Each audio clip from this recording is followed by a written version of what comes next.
This should populate. I'm wearing your headset. Yeah. I don't want to mess up your headset. You're fine. Well, I mean, just Okay, start saying hi to everyone. Hi, everyone. And you're live on both things. We'll play this real quick.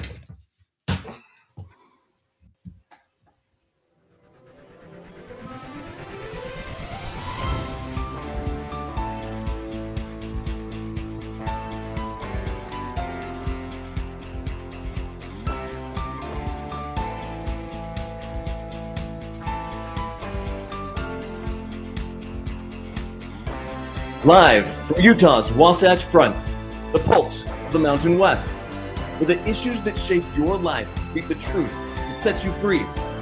Across Utah, across the Republic, and around the world, welcome. This is KMMU. Thank you, KMMU, and thank you all of you who are tuning in tonight. Jared is not going to be joining us tonight. He's been called in, and it's just me. So I am Holly Crowley Rayboni, and I am your host for Political Head Trauma, where if Head Trauma had a podcast, it would sound something like this, homina, homina. I'm very excited tonight because we are going to welcome, as many of you may not know, I have recently stepped down as the Tooele County Republican Party chair after 9 years. And in order to pursue a dream of running for office myself and going to the state house.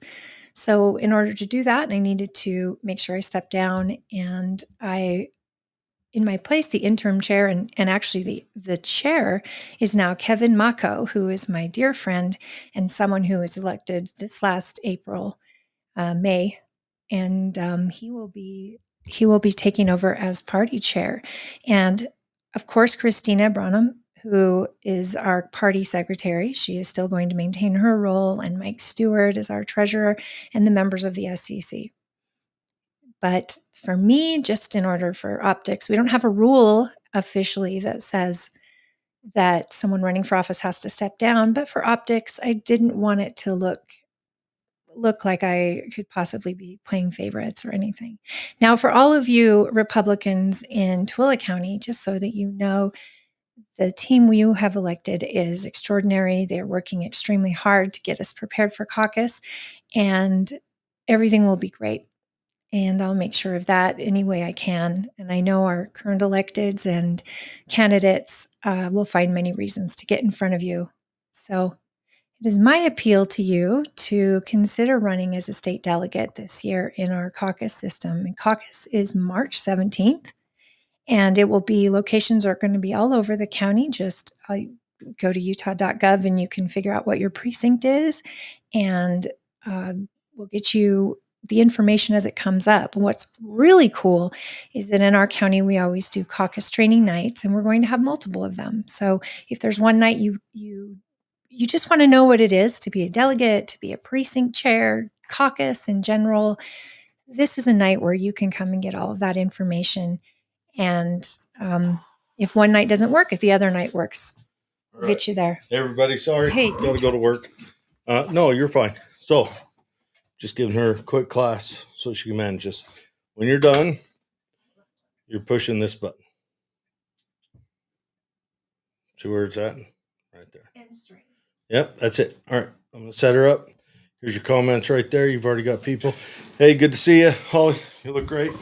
Everyone have a good night. I'm going to go. Thank you, William. You be safe out there. Say a prayer for me. Yeah, stay warm. It was actually a beautiful day today. I have to say, 45 degrees or something. It's been so below freezing these last couple of days. I don't know. So this is a first for me, folks. I have never run a show by myself. So I ask for some grace, please. And the lights are a little bright. So just to go over things, we wanted to talk about a number of different things. We've got Trump and Greenland. We've got, Venezuela and the effects there. We've got a lot going on with ICE and the situation in Minnesota, which has kind of taken the actual spotlight off of the fraud that was discovered in Minnesota. And I understand that there will be more videos coming out that's going to get into it, but more states have been under investigation now, and we expect that this is just the tip of the iceberg. I'm pretty sure California has got lots of explaining to do, as well as other states that have also fallen into this realm of NGOs and getting disguised under tax dollars, getting those tax dollars, and then it gets funneled back into campaigns later on, campaigns that are usually blue. But I think any state, red or blue states, all up for grabs to get this figured out. There is no reason out there that any one of us should have to be worried about fraud, waste, and abuse of our tax dollars, yet we know it exists. We know that it has been going on for probably as long as our government has been our government in some way, shape, or form. And enough is enough. We are taxed in every aspect of our lives, every single one. From cradle to grave, we are taxed. And I think it's about time that we, as a community of voters from both sides, all sides, I don't want to say both sides because we do have other parties at work. All of us, we need to have full transparency where our tax dollars are going. This is our country. Government works for us, and we need to remind them of that.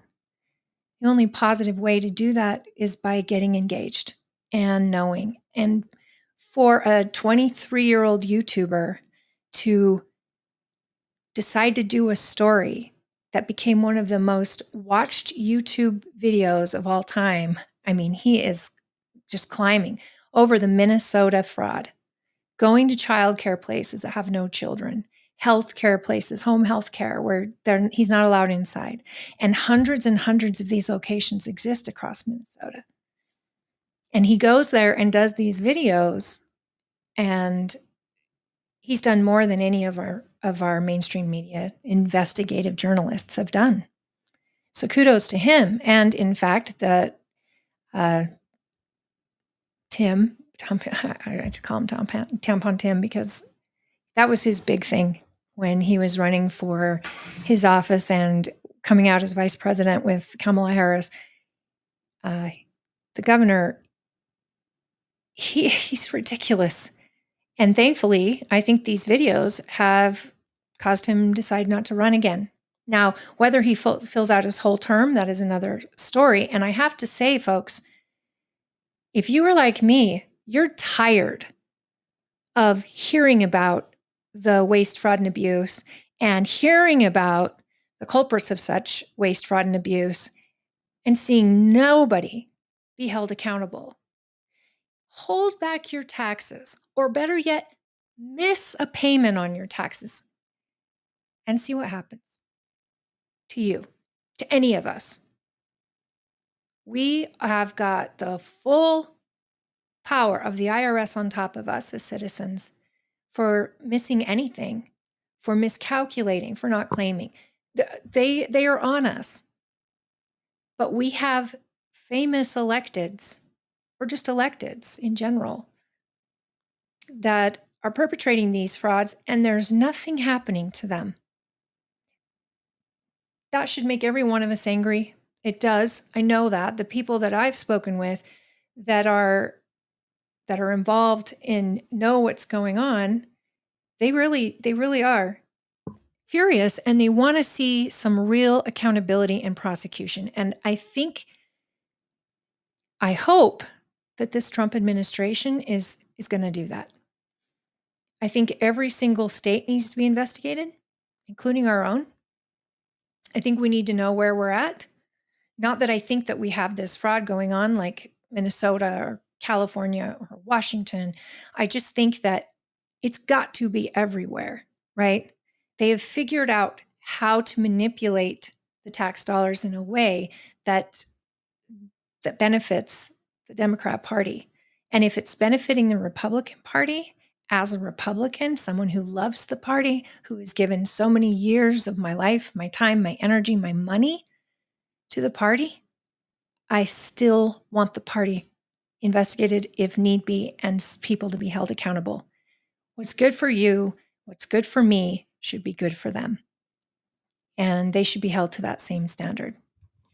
And as far as tonight goes, I'm excited to introduce you. On at 6:30, you're going to meet with Kevin Macho, who is taking over my position as chair and leading us forward into the upcoming year. Because I don't have a sidekick tonight, I look to you. So for your comments, let me know what we want to discuss. And if you like, let's get into it, folks. This is so important. It's an important time in our lives, and it's an important time for our kids. We got midterms coming up we need to focus on. And remember, you've got so much going on in the federal government right now where the president is concerned. And with what's happening with, Venezuela and the oil and how it affects China, how it affects Russia, Iran, India. These are big, big countries, and we are walking with a big stick right now. Our president is definitely, he may not have the respect of those countries, but he certainly has their attention. That is great. And I know some of you are mad at the president, or you don't support him, or you don't support certain aspects of what he's doing. And I can appreciate that. I'm not a toe the line president for the president all the time. It's not me. I absolutely understand that he's going to do things that are not part of my conservative views or values. But what I can say, I would vote for him 1,000,000 times again instead of the alternative, which was Kamala Harris. Because I don't think our country could survive another 4 years the way it was going. Now, it took 4 years to get us into this mess. So 1 year in, I expect we, the people, should be feeling the results of the changes that Trump is trying to implement. And there are so many of them, and they're affecting all different parts of our life. So I think we give him grace and we give him time, as well as stay on top of the issues that are affecting your daily life. So that's where I say, turn off your national news and get engaged with your local news. Get engaged with your local political structure. Because you know this, I mention it every time on the show, but the people who have their hands deep in your pockets are local. So understand who you vote for affects your life far more than who you vote for federally. And I'm talking down to the localist level. And with that in mind, I like to remind all of you who may have attended your local school board meetings this past year and watched as many school boards across this state tried to do big tax hikes. And if your school district is anything like ours, where you've got very low test scores and you've got terrible teacher morale, then watching a room full of people, hundreds of people, stand up and argue against this tax hike, and then watching them slap them in the face with a vote to raise it anyway, to me, that was extremely, extremely telling. And I'm not forgetting that anytime soon. And I hope you are not forgetting that anytime soon. They have seats up for re-election this year. Get to know who's running for school board in your area. Get to know them personally and find out how they vote. Because that race should be partisan, in my opinion. We should know what type of platform they follow. In Utah, we like conservative principles. We like family-oriented principles. We like the government to leave us alone. And in rural Utah especially. And that's something that every one of us should know about a person before we allow them to take 75% of our property tax. And yet they'll sit back and blame counties, county electeds. They'll sit back and blame the state electeds and say, well, we have to do this, or the county is raising my taxes, or the state requires that this goes up. There are things in place. Yes, the county's responsible for your roads, for your snow removal, for energy, everything you can imagine. Yes, the county is partially involved, and so is your local cities. But for your taxes, your property tax, it is the school boards that get the majority of your money. They're not producing a product that's getting any better. If you could see that your kids were well educated, if you could see that your teachers were being treated well and they're making an affordable wage, I don't even want to say the word affordable because that's relative, right? What's affordable to you may not be affordable to me, but a teacher should be able to have their classroom totally ready for the school year. They should have the tools they need for the children to learn. They should be able to write their lesson plan and show the children or the young adults the vision they have for the topic and get them excited, because excited kids will get a lot more far educationally than kids who are bored. And I think a lot of teachers find themselves not able to have resources to even excite kids with whatever it is. I mean, my kids have a history teacher at their school who really makes learning the Constitution and the need for the Constitution so cool that my kid comes home from school, both my kids had her, they come home from school excited to talk about the Constitution and the things that she did in school. Now, those type of things aren't necessarily affordable to schools. So teachers go out of their own pocket to make sure those things can be done for the purpose of a lesson that is going to really touch the child and have them learn something. Not only learn something, but be able to test on that thing and hold on to it forever. It's been a couple years since my kid has taken her class, and he can still tell me all the cool things. It's stuck with him. And each of us all know a teacher out there that really stuck with you. Because teachers are the reason our lives are doable as adults. Boys and girls that learn to read, who can do math, who can have critical thinking skills, that is exactly what you need as an adult. To be a functioning adult is exactly what we're trying to do with education. To provide kids and to someday make them part of the workforce that is going to maintain their lives and their prosperity. So everything starts at school. And you don't have a real choice. You have to send your kid to school. But at the same time, homeschooling is becoming popular again. Because I think there is a mentality that has infiltrated our rural school districts, our bigger popular city school districts. And the mindset isn't that these are young adults that you parent. They belong to everybody. And that is the socialist mindset. And these children have all these years to get ready to be adults. And many of them are graduating and they're not ready for basics, especially, reading in young boys. The statistics are bad, and then going on to college. A lot more males aren't attending college, or they're not learning. Now, college isn't for everybody. In fact, trade schools are absolutely where we need to focus a lot of attention in this country, because those trades are so needed and will be. They will be. Even though AI may take a lot of jobs, trades are going to be necessitized. Like we need people to learn trades and to do trades. So I just want to thank you. I think that as we go on with figuring out, and I know our legislators are thinking this through, I just think you should reach out to a legislature if you think that these districts' seats should be partisan. And I say this meaning they should tell you what party they vote with, what platform they follow.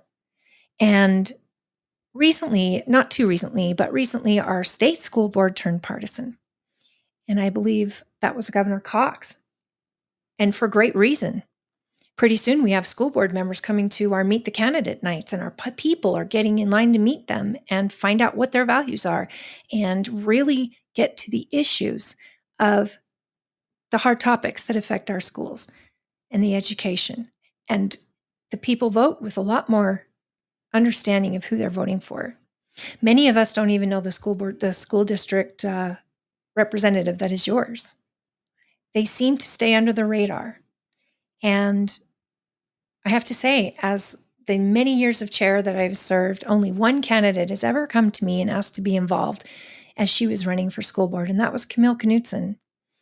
And she wanted to get in and meet our voters and find out what values they had and what they wanted for the school. And she won her race, and she was exceptional. And I think that is what is so important. Now, if people argue there shouldn't be a partisan race, I would argue back, well, neither should the sheriff, neither should your county clerk. Those are two offices, law enforcement and elections, that shouldn't have a lean either way of what side they choose. But then I turn back and say, listen, those offices are in charge of large budgets. Those offices are in charge of your tax dollars, your voting abilities, transparency.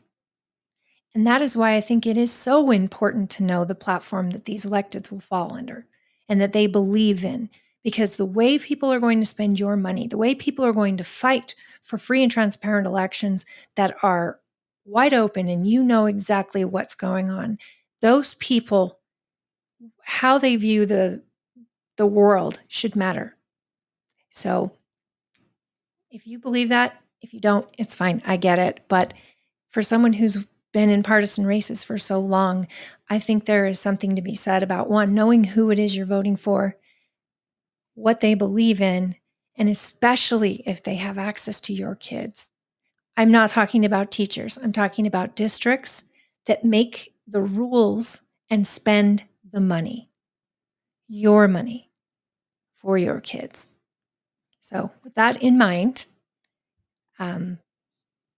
these important elections coming up, and our party in the county is going to work to make sure we know who these people running for school board are and hope you can get to know them. And Jared and I would love to have them on the show.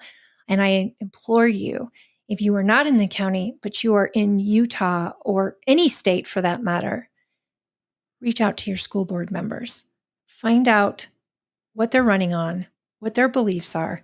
And I know all across this state, if it wasn't for the Utah State Tax Commission to come in and stop their ability to tax us that tax hike this last year, we would be paying it now. And it would have really, really affected families who don't have any more to give. They bought their homes for a price.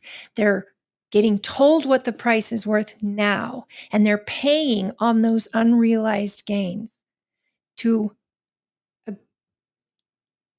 make our schools better.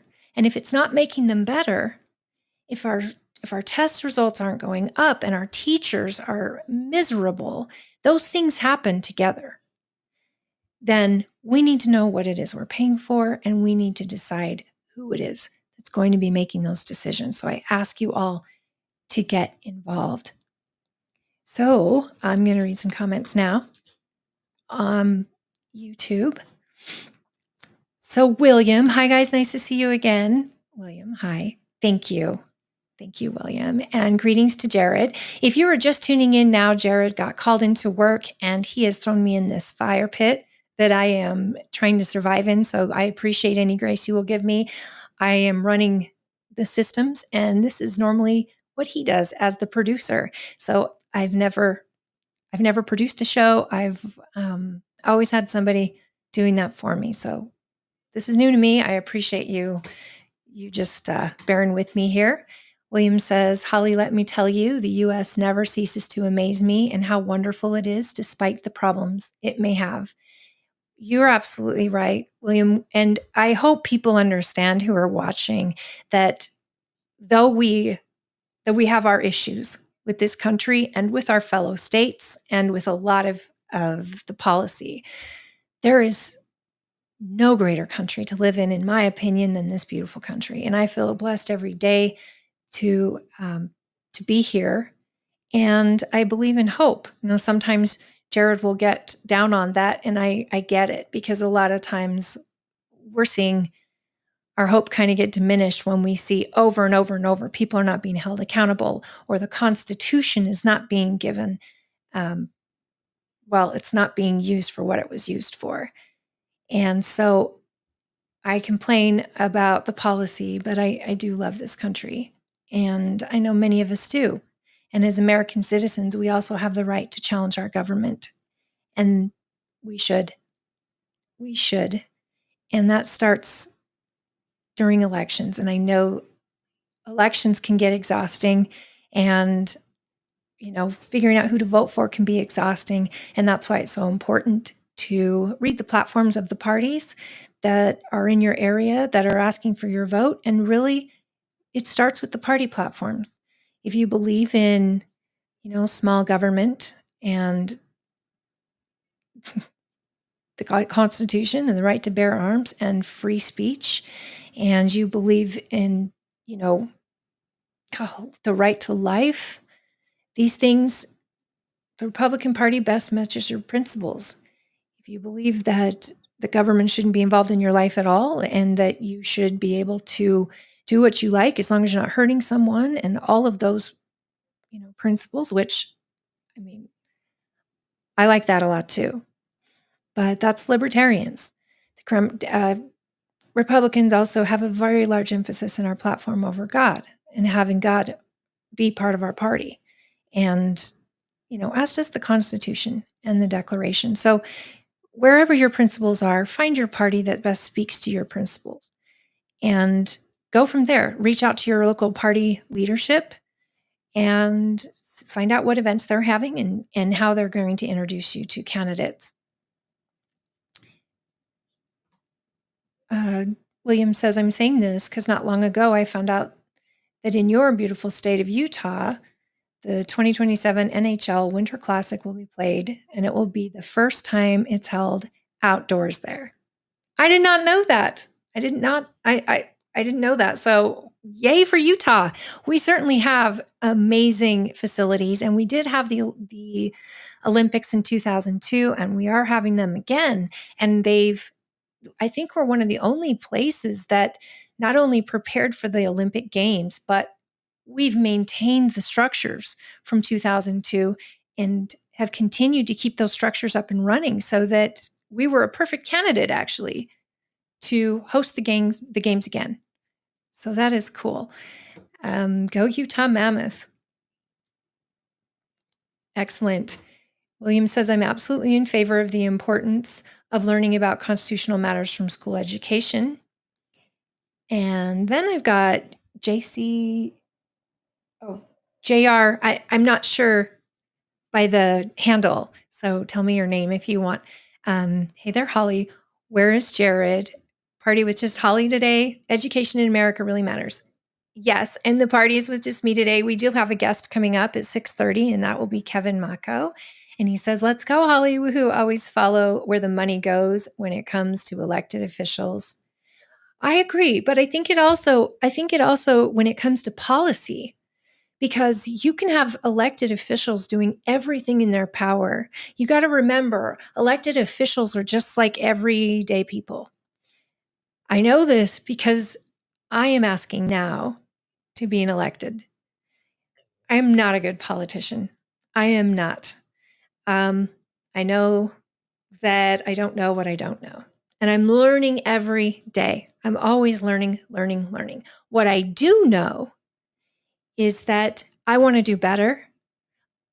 I want to keep momentum going in the House seat that I'm running for. And actually, Bridger Bollinger has got incredibly huge shoes to fill. He has done amazing things for rural Utah. And he has been a champion of our county, of Millard County, of Juab County. And I don't know how I could ever do better. I would like to keep his momentum going, but everybody starts somewhere and they see a seat that they say, my goodness, I want to do more. And I believe I can do better, or I can do something different. And that's how they start. And especially your local electeds, they come in and they want to do better.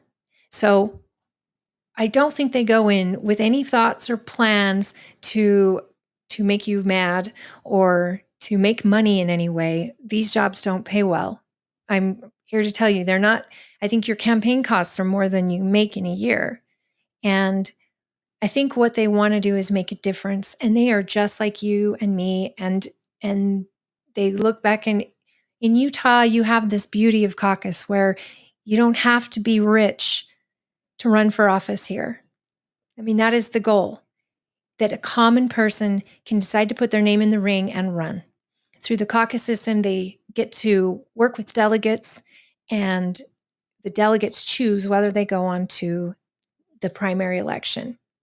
And then people can donate to campaigns and really help out a candidate. And as they hopefully go on to win the primary and go on to the general, and the elections get expensive. But folks go into this because they love their county, their community, and at least the electeds in our county. I really love the people that have gone in and have served well and are continuing to serve. So I think that policy is especially important, because what happens is that people find ways around policy. People with nefarious intent can find ways, and policy sometimes written for that very fact, that there's another way to get funding from A to B with a little stop for their own personal agenda. And that could go just to campaigns. That could go into the pockets of many people, as we're seeing in Minnesota. I think that we have to fight, we have to go really get to know what's going on policy wise. And Utah's our state legislature is meeting, and they're going to be in session for 6 weeks up at the Hill. So many bills, folks, so many bills. It's hard for any one person to actually understand all of it. And then not just that, but to really understand each bill that is being proposed, pros, cons, what it actually means. So it's a lot of work, and we depend on our electeds to understand it and to maybe explain it to us. And that's if they have, voting say on this bill. So our Senator is Scott Sandel, and we reach out to him often. He's very good at letting us know what's going on. Bridger Bolander and Nicolene Peck, excellent representatives who have been so helpful in letting us understand what those bills mean, as well as the bills they're putting forward and the reason for that. I actually am big on deregulation. I would love to see more bills that get rid of a lot of regulation in this state. We are one of the best ran states in the nation. We've got that going for us. Our governor has been adamant about getting economic development here for us and getting higher paid jobs here, and also protecting the values that Utahns share. So, and not just him, but he's a reflection. You've got the legislators, and all those people up on the Hill are just regular people.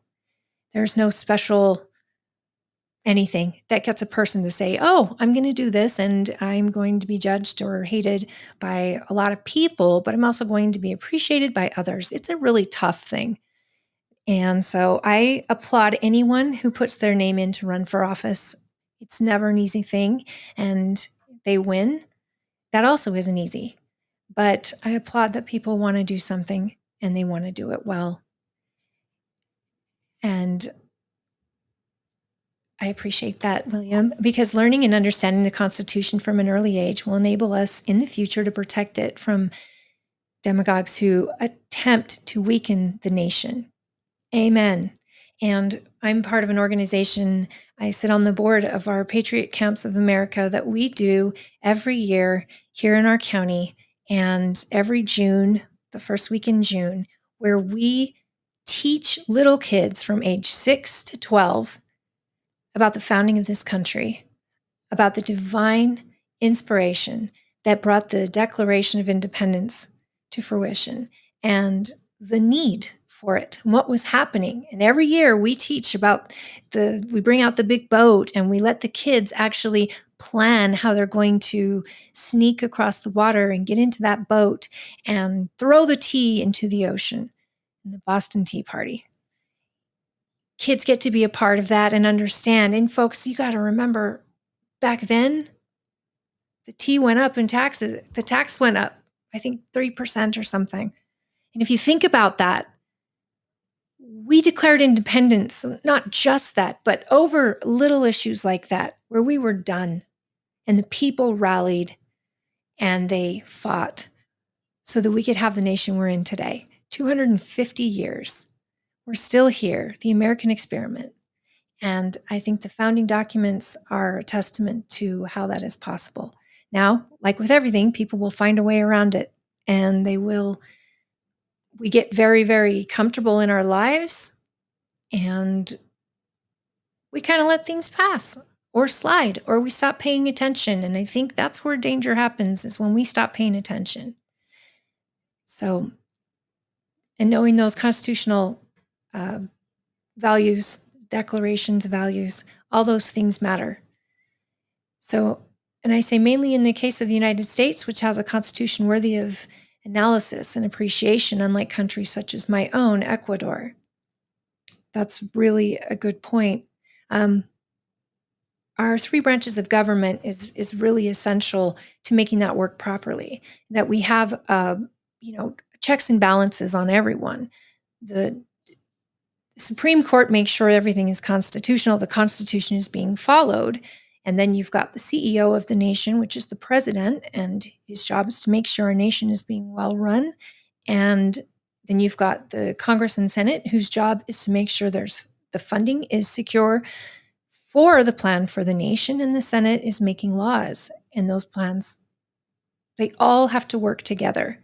I think we are seeing a very cohesive workings of the three branches right now. And I hope that the midterms are a good turnout for us, so that some of the things that Trump is trying to get done will get done. I'm afraid that if we lose the seats in the midterm, the presidency comes to a stop, and a lot of us we're going to be in trouble. I say that because there is so much that still needs to get done just to get us out of the funk we were in 4 years prior. And we have to keep moving forward. And we have to make sure that the accountability is there and the people are informed, but also that we're able to have the American dream, whatever that dream is for you. Many of it's to own a home. Well, banks need to start lending people money for that. But number one, wages need to go up. And I don't know that we'll see prices go down, unfortunately. I don't think we'll see prices go down, because how many people actually lower prices after they hit a certain price line? We're watching energy go down, which is great and very important for the service and trucks to be moving and going back and forth to fill your stores. That right there, gas alone affects what things cost at your local grocery store just to transport it. And then we get into jobs. Are jobs paying enough to match the market? Is the US dollar doing well? All these things affect your everyday life. Average car sales are like $50,000, folks. That to me is crazy. I don't know how the car industry is staying alive, because I think most people can't imagine paying a mortgage type payment for a vehicle. But that's where we are. And we need the US dollar to get stronger. And I certainly think that we are on the right track for that. I really do believe that. And I hope that we'll continue to go that way. So I do hope that Trump is reelected. Well, not reelected, excuse me. No. I do hope that we're able to maintain the House and the Senate in the midterms. And I will work very hard to to get that to happen. I hope many of you will. I think we need to get these 4 years through, where we have relationships with other countries, where we are helping each other.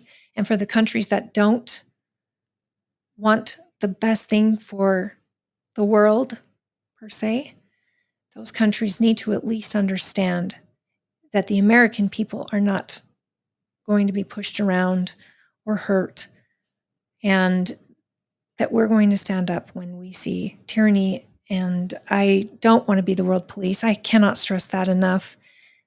So I am leaving it to people far more qualified than myself to decide. Now, I have to get this link to Kevin because for some reason he doesn't have it. So please forgive me for 1 second. Well, I get that link to him.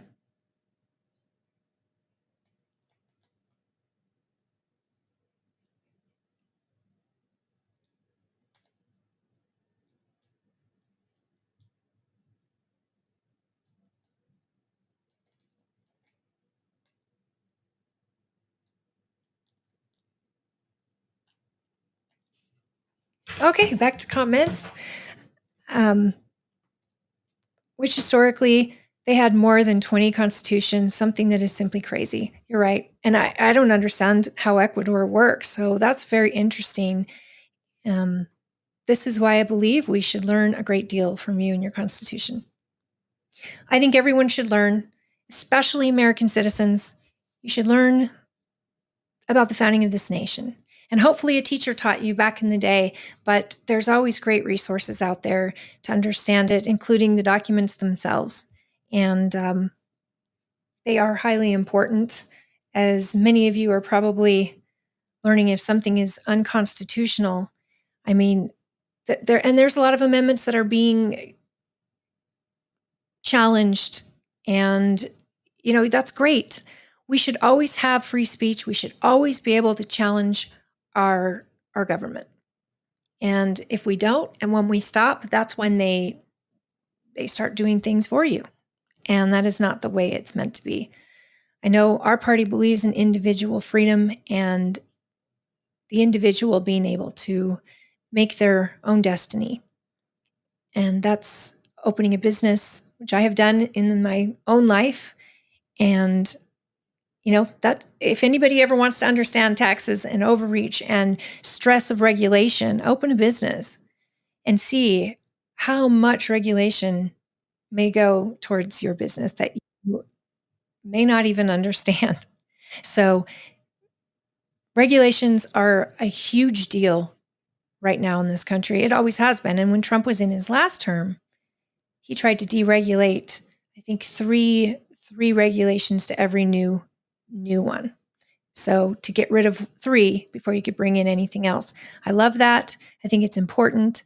I think many of us are just, the regulations for small business is through the roof.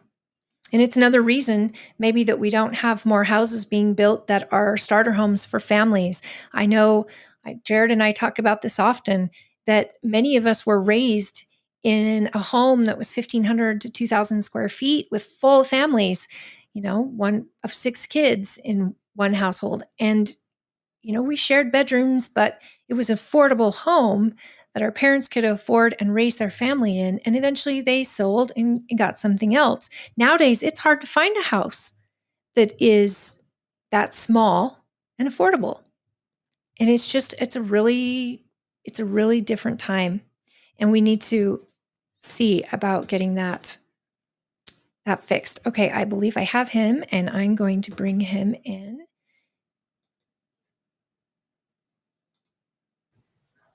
Hey. Hi, Holly. Hi, Kevin. So something weird happened. Not weird, but Jared got called into his work. So it is just me tonight as my very first solo run. And thankfully, people are being very patient with me. Well, you know what? It's not going to be solo anymore. Yay! So, Kevin, give us a little bit of your bio, because usually there's 2 of us and I can talk about you. I've let people know that you are now going to be you are now the party chair for Tooele County. So I've gotten that far, but let's talk about you. Previously, before last week, I was the vice chair of the Tooele County GOP. So I'm a police officer. I'm a detective in the Valley right now, in Salt Lake Valley. I've Thank got a you long for that. history of, yeah. Well, as you know, your father was a retired policeman out of West Valley. I think that was. So I come from a long line of cops. My dad's a retired cop. My mother was the assistant to I believe 6 different police chiefs over the course of time. My grandpa was a policeman and so forth. I spent a lot of my career with the Portland Police Bureau in Oregon. I was a state trooper in Oregon before that. I spent a little bit of time as a police chief. So that's a little bit on the law enforcement side. A lot of people don't know when I got hurt in police work and had to figure some things out for a little while. I spent a little bit of time as a pro baseball umpire, and that was That's a lot crazy. of fun. Like I had no idea. Yeah, so some people go through their midlife crisis and buy sports cars and do crazy things. I went and flew to Florida and went to the Major League Umpire School. And before I knew it, the next year I'm in the Midwest on TV doing baseball games as a crew chief in the independent league. So So yeah, tell it was me, interesting how that. did you ever have like people spit on you or kick dirt on you? Like we see these umpires go through sometimes with a challenge call. No, nobody ever kicked dirt on me. There were some pretty heated arguments. My very first ejection was in Mankato, Minnesota, and it was over a weather issue. Yes, right. Well, I think Minnesota was, at least for me, a little different back then. I really enjoyed going to the different towns in Minnesota. It's a great state. Yeah, Minnesota and Wisconsin and Michigan and Illinois. It was really, I got to see parts of the country that you wouldn't like go to on vacation, but they were just wonderful towns, and we would spend several days like in each town before we left. It was amazing. But yeah, nobody actually kicked dirt on me. Did have some pretty heated arguments. My dad was actually watching on streaming my very first pro ejection, and I remember when I got done, there was a text waiting for me that said, "Hey, you look good on TV ejecting somebody." I'm like, "Thanks, Dad." So did you bring your family when you went, or wife? Did she go with you? No. My wife stayed back in the Vancouver, Washington area. Okay. So I didn't bring her with, but I flew her out a couple of different times, and then later I ended up having a college schedule for a little while, and then I would do, up until a couple of years ago, I would sub in on pro games here in Utah, like up in Ogden. They'd call me once or twice a summer and ask if I joined the crew. And then I did some high school stuff, like some of the championship tournaments and different things, and just absolutely had a ball doing baseball. So I think a midlife crisis where you get a bunch of exercise and make friends and spend time on a baseball field doing something that you love really wasn't too bad. So I finally stopped doing games a couple of years ago. There was just, but mostly to be honest, to try to help in politics. I just didn't have the time on the exercise to do both, and I thought it was time to move on. And then on the other side of the bio is I've owned businesses, and I basically run operations and different things for years. So when I was younger, like a lot of us, I didn't need quite as much sleep. So I would work as a police officer and run businesses. I started my first business when I was 15. I started a baseball card shop inside of a hardware store. I was able to get financing for a little under $5,000, bought my inventory, and away we went. And then I had a vending machine company in college, and later I had 2 branches of an investment mortgage company in my late 20s, early 30s. With my sister, I owned those. I've had 2 trucking companies, and now we invest in various businesses and do some different things like that and consult. So that's a little bit of my history. And I think what people really need to know about me is I've been knocked down more than the average. So it may look like we have a pretty great life right now, and I think we do. Happily married to my wife. We've been married for 8 years. We've raised 9 kids between the 2 of us. They're all grown at this point. We have Justin, who has Down syndrome, that lives with us, but it didn't come easily. The parts where we don't have enough coming in to pay our bills, or you can't get the job that you need, or you're out searching and you just feel desperate and like nobody wants you. I've been through that, and I've been through it not once, really twice. I had to completely rebuild myself. Right. So between about 17 and 2020, I spent my career time was on the road doing speaking engagements. That's what I did for 3 years. And when COVID came around, my wife and I were actually in Hawaii. We were flying high. We were having a great time. I was booked out like for 8 months. And I had a 4-day swing in Hawaii, and I brought my wife, and we barely got out of there before COVID shut the islands down. And by the time I got back, my business was gone. It was just gone, just completely gone. And once again, we had to rebuild ourselves. But that's the thing about the United States of America. I firmly believe, because I've been down as low as anybody can be, and if people challenge me on that, I literally did live down by the river, not in a van, but in a small motorhome where I was homeless, and nobody would. I couldn't get a home. So if people say they were lower than that, okay, but it's been. But if you never quit and you keep pushing, no matter how bleak it looks, this country offers opportunity for those who are willing to do the work. And at a point, I drove an Uber 14 hours a day, 6 to 7 days a week to do what I had to do. If you're hungry enough, you're right. If you're hungry enough, you will. That's right. You do what you have to do. And when things really started turning around for me there, I met somebody that I gave a ride to that was in the public speaking business.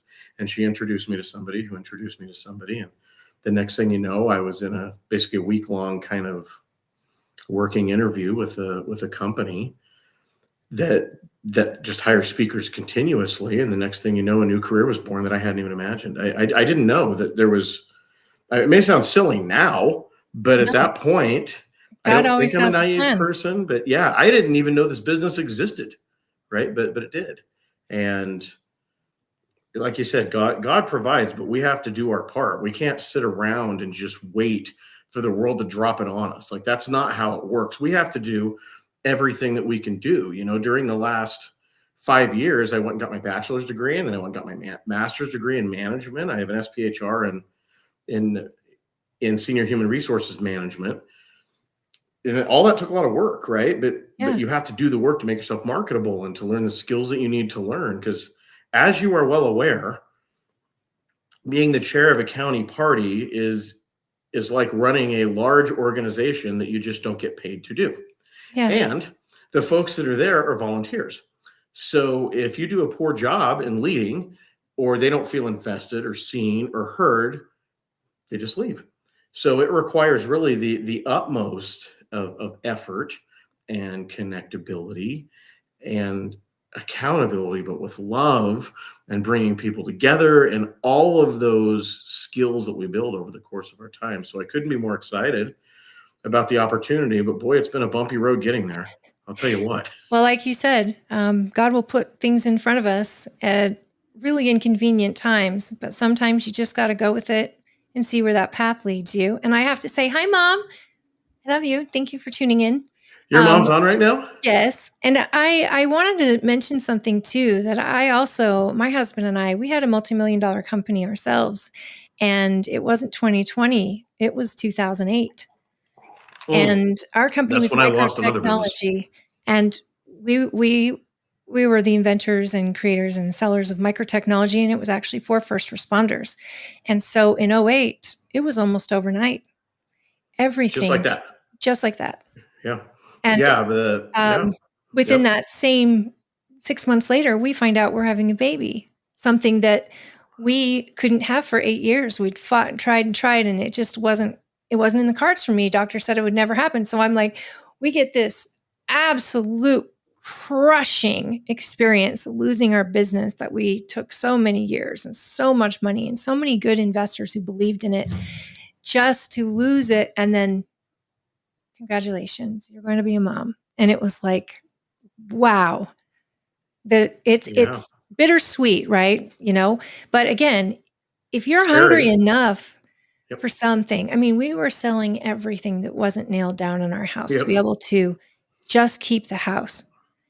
And that's right. We figure out wants and needs pretty quickly. Oh, absolutely. In those circumstances, you bet we do. Absolutely. And the truth is, like, every single one of us out there, we all have something that is a struggle for us, and no one understands it. But what we can do is get behind each other and just know that we've all been somewhere in that darkness, and that it's community that brings us back. And we're lucky to live in a rural community where we still know each other and our neighbors. And it's so nice, the volunteers that make up our party and our especially like our central committee and our delegates and our Yeah. precinct chairs. Like, it's so nice to have a sounding board from those people to tell us what are the issues that affect them. And you were there, the school board's meeting. I was there. I mean, We most of were, our county was there. That happened all over this state. That yeah, same scenario. it was very difficult. So I would say that I was undereducated prior to the large meeting, the transparency meeting, right, in Tooele County. But I went to educate myself to try to figure out what the issues were, what was going on. And for those who were not in that room related to our school board and raising taxes, it was very difficult not to be affected because I looked around. This wasn't a Republican, Democrat, independent issue. Mm-mm. I saw, I don't know how many people were in that room, 500, maybe more. I think there was probably around 300, but the room was full, and it was a high school full, auditorium, right? and usually they have about 350 seats. Okay. So Plus at standing. Tooele High School, it was full. There was people standing, and it was universal. Person after person after person after person, like more than 50 people came up to the mic. At least And 100. they were probably more. And they were, you had all different races. You know, you had Black people, white people, Hispanic people, Asian people. You had young people, older people. You had heavy set, thin, You had beautiful rich bald people, rich poor people, people. poor people. And to hear their stories of how these things were impacting them and commanding their school district to figure it out, stop raising taxes, stop making stupid decisions and losing money. What was it, $50 million in grant money, I think it was, Yeah. that they received, if I remember correctly. And don't quote me, but I think it was for online school. And then I think they spent the money on something. Had to do too with Deseret Peak and the expense, you know, Okay. We've got a new high school in town, folks, that Jared has a jihad against. It looks collegiate. It is a beautiful school.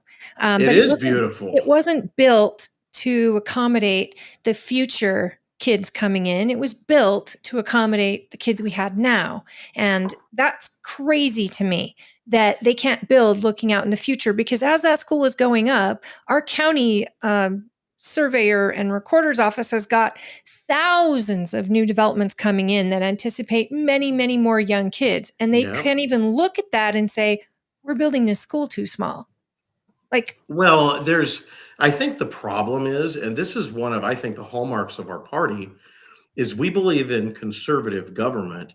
And there's actually some really smart people that I know that have been in government all their life, but that's their only perspective, right? As they grow up in leadership, try owning a business where people are crying and carrying out their boxes because of the decisions that I made. Well, right? And you crying or not being able to sleep at night because you can't make payroll tomorrow.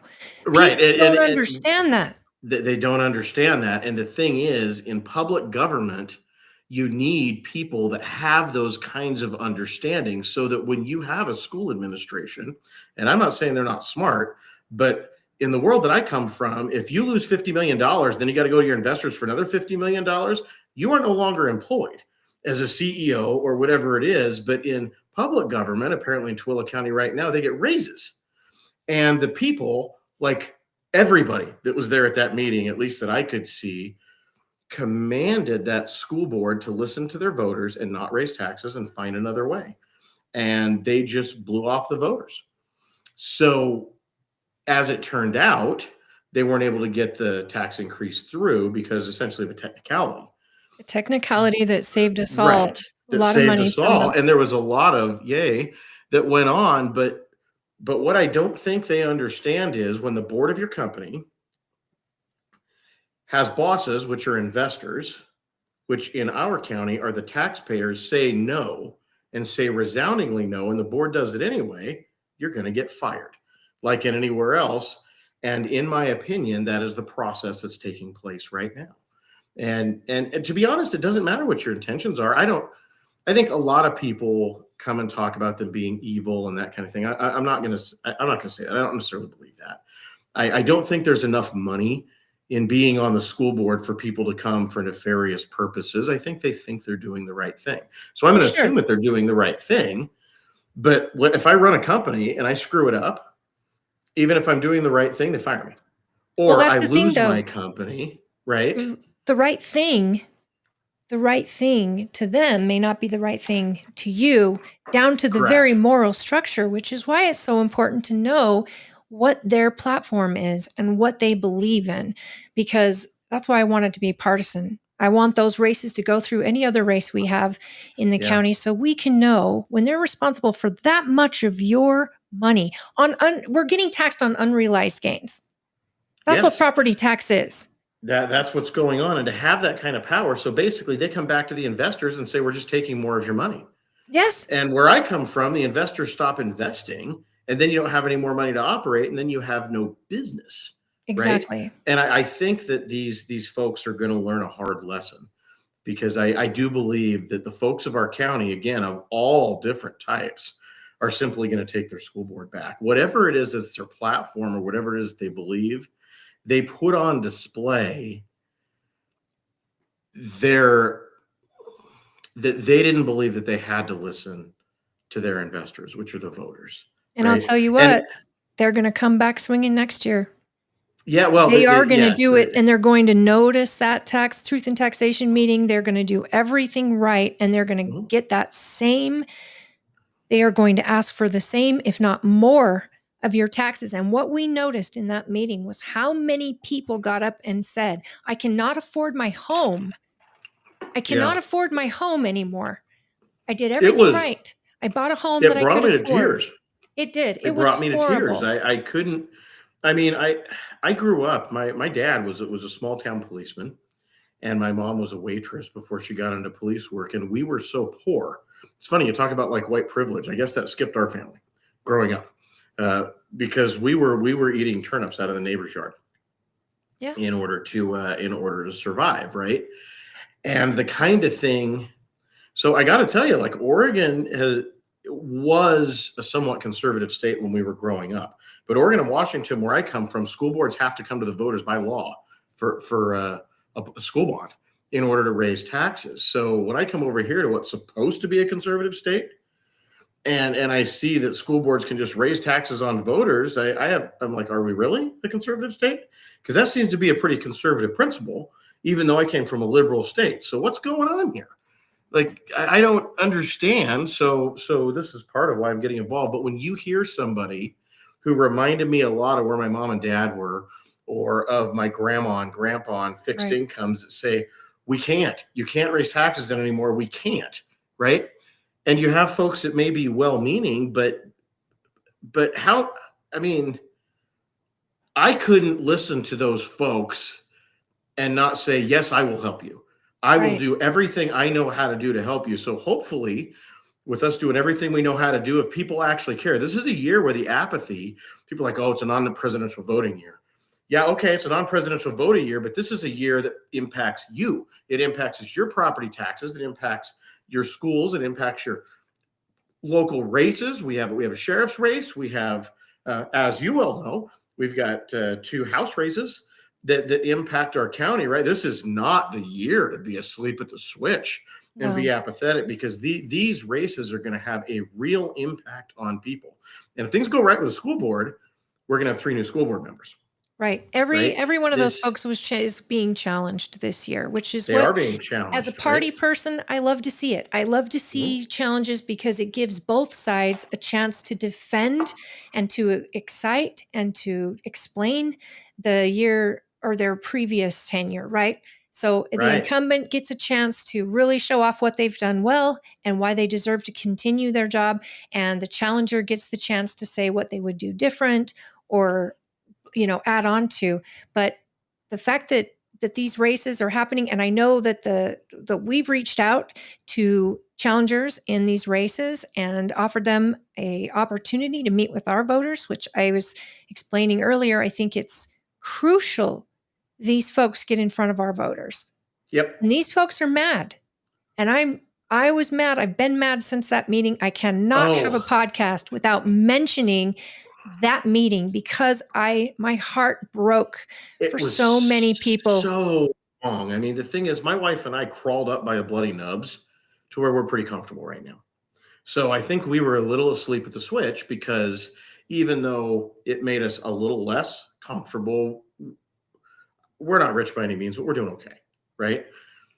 So I wasn't getting it, but I got it after that meeting. And Matt, I don't think really describes it. I want to make it clear. I would never do anything insurrectionist. I'm not going to hurt somebody. I'm not going to break the law. Like I would never do that. But I don't think the word mad really describes No. how I came out of that meeting. It was this deep seated feeling of we have to help them, right? So why do I do this and spend the hours? And why do you spend the hours where I'm not getting paid for them, for them and for the voters right now in our county that's growing so that we can have real representation, which brings me to, can I talk about the dates of our precinct chair and vice chair trainings and caucus? Absolutely. Is this well? okay? And So the training is for delegates as well. They're going yes, to it's learn for what their delegates jobs as well, are. right? And for any of you that are interested in getting more involved, there has not been, for me, a better experience politically than when I first ran as a delegate and What I did getting too. involved and really getting to know candidates personally and what their values are and feeling like you're part of it. It is really special. It is about 6 weeks of your life. You will have to attend a convention, of course. But the party has made it so easy for we're going to have meet the candidate nights where candidates and delegates get together and at least 3 times. That's what we've always done in the past. Mhm. And that allows candidates to have a platform that everyone is together and it just makes it easier. And then once you go to convention and you vote, you're voting for your neighbors. The number one goal, though, is make sure you're giving your neighbors feedback from what you're learning. That is what I think our disconnect is in the caucus convention system, is once you're trusted to be a delegate, your job then is to make sure your precinct understands exactly why Yes. you're choosing who you're choosing, and then you have those conversations before you vote. That's right. Well, it's neighborhood representation, right? So a lot of people don't really understand the caucus system and how it works, and I didn't either. But I started getting involved, and the thing is, we have our county in everywhere in the state, but the county is broken up into voting precincts in our party, in the Republican Party. And in those voting precincts, each one of those precincts has a neighborhood chair and a neighborhood vice chair, right? And how are we doing for time? Do we got to dump out like right at 7? No, we're Holly? great. In We can fact, keep if talking? you don't mind, I'm going Okay. to keep you just because I don't have Jared tonight. So. You know what? I blocked out this time on my night just so we could spend some time together and spend some time talking to people, because this is the crux of why I am involved. So each neighborhood has a precinct chair and a vice chair, and then depending on voter turnout and a little bit of a formula, you're going to have at least one, and sometimes for really low attended or just smaller precincts, they might combine, but you're going to have at least one county and state delegate to the county convention, to the state convention. Now, here's the importance of the precinct chairs and vice chairs. So the precinct chair or vice chair, depending on who's available, is going to run the meeting at caucus, where people cast their votes for their delegates, where they cast the vote for their delegates to represent them. And this is very, very important. So then, and this is the part that's really been missed, I think, in our county up to this point, you are the board of the Republican Party in this county. So each neighborhood has a chair and vice chair that represents their neighborhood. And over the course of the next period, which is 2 years, right? 2 years for chairs and vice chairs. Yeah. You're the representative. Well, right now we're getting less than 25% attendance at those neighborhood county or at those county committee meetings. So what that means is more than 75% of the neighborhood representation isn't happening. So every neighborhood's supposed to be represented. So what we're looking for is we're looking for some good people. You don't have to have all the time in the world, but we're just looking for good, smart people that care, that are willing to represent their neighborhood. And I mean really willing to represent your neighborhood. That means you're not just gonna run the caucus meeting, but that you're gonna show up. It's 4 times a year. And we have those meetings 4 times a year. And then if we call a special meeting, which is rare, but maybe once in a while, you show up and you represent your neighborhood, and you can hold little events in the neighborhood for different candidates and different things. And it is so important. So we have training. We have 3 different trainings, and we set them up to where basically if you attend one of them, that's great. We're planning on having recordings where you can go back and watch them, but we've got 3 different dates. If you are currently a precinct chair or vice chair or a delegate, or you are interested in becoming a precinct chair or vice chair or delegate, we've got different trainings. So the first one is going to be on Saturday, January the 31st at Tooele High, and that's going to be at 10 a.m. So Saturday, January the 31st, at Tooele High at 10 a.m. Second one is going to be Monday, February the 9th at 6:30 p.m. Monday, I'll do the speak and spell voice. Monday, February the 9th at 6:30 p.m. See, you like that voice? That's great. Voice? Yeah, that's. Thank you so much. It's so interesting. Not Everybody creepy at all. They're not. That's going to be at Excelsior. So Monday, February the 9th, 6:30 at Excelsior. And then the third one is going to be February the 19th. Let's see, what day of the week is February the 19th? I think that's a Thursday. Let's see, January and February. Yeah, Thursday, February the 19th at 6:30. So the second one is on the 9th at Excelsior? Yeah, on a Monday. Correct. On a Monday. 6 and p.m. then the third one, 6:30. And then the third one's also going to be at Excelsior. It's going to be on Thursday the 19th at 6:30. So we're trying to hit different schedules and different things. Please, if you're interested, please come to one of them. You'll see the magic of what we're doing and why and how we can help candidates with people involved in each neighborhood. There's got to be 2 of you for a precinct chair and vice chair. You can't tell me that there isn't 2 people that you don't have to have a ton of time, that you just care. You're willing to meet your neighbors, maybe set up a little Facebook page that everybody can talk to your neighbors, figure out what's important to them, meet them, and then really work your way through who are going to be the best candidates. So the precinct chairs and vice chairs run things. And then like if the vice chair moves out of the area, the precinct chair will appoint. Yeah, the precinct chair and vice chairs are the governing body of our party. You are the governing body of their party, but the problem we've been having is... And they're the conduit from your neighborhood, so that if a candidate is wanting to knock on doors, they would contact the precinct chair and say, hey, do you have any volunteers that would want to knock on doors with me? Or what's the best place? Is there anything I need to know? Right. Precinct chairs are so important. They're so important. And one of the best precinct chairs, yes. So I started as a county delegate, a state delegate. I showed up in my suit to caucus night and brought some neighbors with me that I thought might think that I would do a good job. No idea what I was doing. And I said, I'd actually like to be a delegate for the county and the state. And so my neighborhood elected me, and they elected my wife as a county delegate.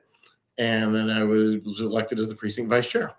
And I didn't know what that was at the time, but that's basically how we got started. And it was absolutely amazing meeting people and being involved and just helping where we can. And I'm going to tell you that if you really want to be involved, and you are willing to do a little bit of work, people will figure it out pretty quick. If you're honest, if you treat people well, right? The thing is, so I'm the chair of the county right now, and we have a leadership team, normally of 4 of us, but the vice chair position is vacant because I vacated it. And we have an executive committee that includes the 3 people that were elected to the state central committee. But we don't want to be the only decision makers. So people come and say, well, we don't like the decision that you made there. So then join me. Come in and be at the meetings and vote. Like represent your neighborhood so that we could do a good job representing the cross section of the county, right? So we can be educated. So that's on caucus night. We'll have county delegates and we'll have state delegates. So that brings me to our conventions. So if you're interested in being a delegate, caucus night. Well, we have caucus. I didn't even give you the date of caucus night. You have to excuse my friend. He's been that's me. He's been up late at nights getting things together, so he may be a little slow. Oh, don't, I've thrown a fire on you, brother, that you know, it's I'm funny. impressed. I don't know if people can relate to this or not, but I had told my wife a couple of weeks before, and I mean, this is always a mistake if you're a religious person, I think. Maybe not a mistake, but I think you can follow me, where I said, I just don't feel challenged right now. I feel like I've worked so hard to develop these different leadership skills, and they're just not being used. And I don't know. And then I said, but I don't really want the limelight anymore. I'm just not really, really interested in that. So that's a conversation, right? So then I had texted Holly, you remember, about something else. I think it was because we're working on a website, which should be up and running pretty well, fairly quickly. I don't know exactly what that means, but we're getting close. So I was working on getting a picture for the page. So then I get this text from you that says that you were looking at running for the House in Bridger Bollinger's seat, and that you needed me to take over. So I got up. So what happened in my house, you didn't see this part, is I got up and I looked at my wife, and she said, are you okay? You've lost all the color from your face. Like, the color's just completely drained out of you.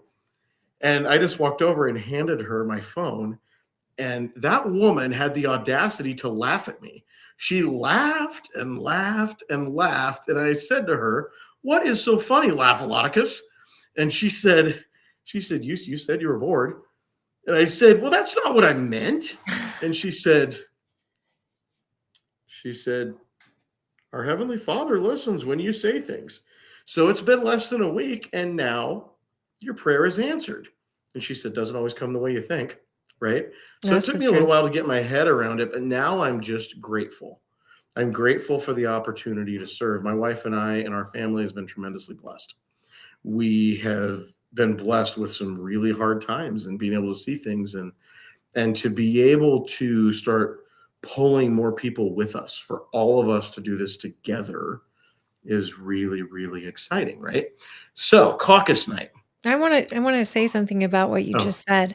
I've been blessed to go through some really hard times. I think people don't realize, I mean, I don't know if it's just a certain personality type or something, but I cannot tell you how many times in my life where I have been there, where it has been challenging and terrible, that I can feel the blessing that's coming from it. And I look back and go, wow, what did I learn? Look at, yes, this horrible thing happened, but look what I learned through and what happened because of this horrible thing. I think that is key to that hunger where you want to keep going. And I just think that failure is an opportunity to learn more and to improve. And so I appreciate that. The thing is, if you've ever been out there, and by the way, sometimes I get a little emotional right now. And you know what? I bled in the streets for all of you. So I've gotten to a point where if I want to cry, I'm going to cry. And I really couldn't care less who thinks anything of me. So if I do, you'll live with it. Right. But anyway, if you've ever been out there and you've had somebody that doesn't love you anymore, right? Or you're really good at your job and you get passed over, or all of a sudden there's medical issues that you didn't expect, or you've got a loved one with drug abuse and alcohol abuse issues, or there's health problems that didn't come up, or challenges, or your community faces a disaster or whatever. I've lived through all of those things. And it's such a blessing, which of course doesn't feel that way at the time. But I've gained such an ability to connect with people and to understand them. It has made me a better husband. It's made me a better father. It's made me a better leader. It's made me a better street cop. It's made me a better friend. It's made me, and the thing is, there are certain skills and abilities that couldn't be gained another way. Right. So having really had the chance to make a difference in some people's lives, I can tell you that I wouldn't trade it now. I didn't used to feel that way. Yeah. And so a lot of times the hard thing is the blessing, because there's some people out there who haven't been through so many hard things, and you don't have the opportunity to elevate yourself. Because right now, really what I want to do with the rest of my life as I turn 50 is I just want to do something good and impact the world in a good way. I feel exactly the same. And being a public servant, it's never a job people go into for the money. And I know with my dad and my stepmom, we're both law enforcement. They work 20-hour days. It was very often. And then they always have a second job because it doesn't pay the bills all the time. It is a love of sport in the sense that they do it because it's inside them that they have to serve, and that's their calling. And I think that's very special. I think it's very special, and I applaud you for that. And I'm so grateful to our law enforcement in our communities, especially. Thank you. And I would like to put a shout out to all the bald law enforcement in the communities. The really pretty members that do those things. Absolutely. But so here's one of the things that I see. You look at, we talked about police officers. You can talk about firefighters. You can talk about nurses. Talk about social workers. They make very little and do so much, right? And so many other professions and things. So many times people like will hear things and people will yell and scream things like at police officers. You really think I don't come to work to try to do a good job and help people? Like, that's crazy, right? Why would anybody like that? I just don't even understand. I've worked with so many wonderful people. Politics, I don't really see as any different. Are there people that rise to power for nefarious purposes? Yes, certainly that happens, but that's not normally what happens. You have to, even if there's a candidate that you defeat or that is defeated, you have to appreciate the fact. I mean, look at the school board. I mean, they don't even make $30,000 a year for being on the school board with all the extra time that they put on. I don't even know how much they make. Doing. I know the state legislature doesn't make, they make like 16. No, it's like $16,000, right? For legislative session. And they basically operate on no sleep. People have no idea. If you don't know a legislator, talk to them. They're like, you didn't vote for this bill. You didn't vote for that bill. And sometimes there's some things I strongly disagree with. These are people that give like 20+ hour days during legislative session. They run on fumes for almost no money because out of the goodness of their heart, they're really trying to do what's right. And people will say, well, they're just protecting their oligarch friends and things. Sure, some of the decision-making may look like that. But again, if somebody knows how, you can go into private investment finance and make a ton of money not going through the legislature. So that doesn't even, if you already have those friends, there's plenty of money. I don't buy it. I really think that we need to treat each other better. There's so like people will snip at each other and assume the worst of each other. We have to knock that off. We really need to stop doing that, even if there's somebody that we really disagree with. In politics, there's, I grew up in a place where people would vehemently disagree with each other. Well, in my town, it was more arguing and screaming at each other. We knew each other. And then at the end, you give each other a hug and you're your friends the next day. And that's how it has to be. We have to have respect for the people that are willing to run. Like, why is somebody running? Well, it isn't for the money. So then what are they doing? They're giving their time and effort for free or almost no money in different things. They're spending their money. Or they're spending their own money, right? To get there. Yeah. Yeah. So how about if we treat each other with a little bit of respect, right? And how about the Democrats that we know or independents? And by the way, in this county, we really don't get anything done without our independent friends. Voting for things that we all agree on. But we've got in my family, we have a family member who's a member of the LGBTQ community, and we have some very differing political beliefs. And by the way, he is one of the nicest people I know, and he has had my back personally more than he's more than so many family members have. Right? I trust this man implicitly, and we disagree strongly on different things, but overriding all that is love for one another. Absolutely. Right? We listen to each other and we come out on each other's teams when everything is done. So that is what I want to see as the party chairs. I want to see us all on each other's teams. We had a lesson in church this last week talking about being each other's cheerleaders, right? Being each other's cheerleaders. So there's somebody that you diabolically oppose politically. but they do something great or they have something wonderful happen for them. Be each other's cheerleaders. You know, Ruth Bader Ginsburg, and I'm trying to remember who it was. Was it Scalia? It was one of the justices on the Supreme Court. They were just diabolically opposed to each other philosophically, right? And they were best of friends. Sean Hannity and Alan Combs, if anybody remembers Hannity and Combs. I have many family members that don't vote the way I do, but I love them. You know, I love them so much that I would rather not talk politics with them just to spend time with them and not upset them. But I know exactly, like, you know what you mean. Do you remember? And our party itself is so fractured. I mean, well, that's what I mean. We're fracturing. You can all believe the same platform, but have different insight on what it means to you. And those people deserve the same grace as the people who vehemently disagree with you, because at the end of the day, we all love this country. We all love, usually most of us love Christ, and we want so badly to be like him. And we have to remember that's why we're here. This is about love and communication, and the life is a lot harder when you don't have that in your life. You don't have people that can be your cheerleader. Right. You know, I remember when it impacted me, but I remember when Alan Combs died and Hannity weeping and weeping and weeping, you know, for his friends. So how many friends do we have like that? And we criticize each other for like meeting with a member of like the opposite side or whatever it is. But the thing is, most of us, if you sit down, like if I talk with my family member, we agree on about 80% of everything, right. Maybe more.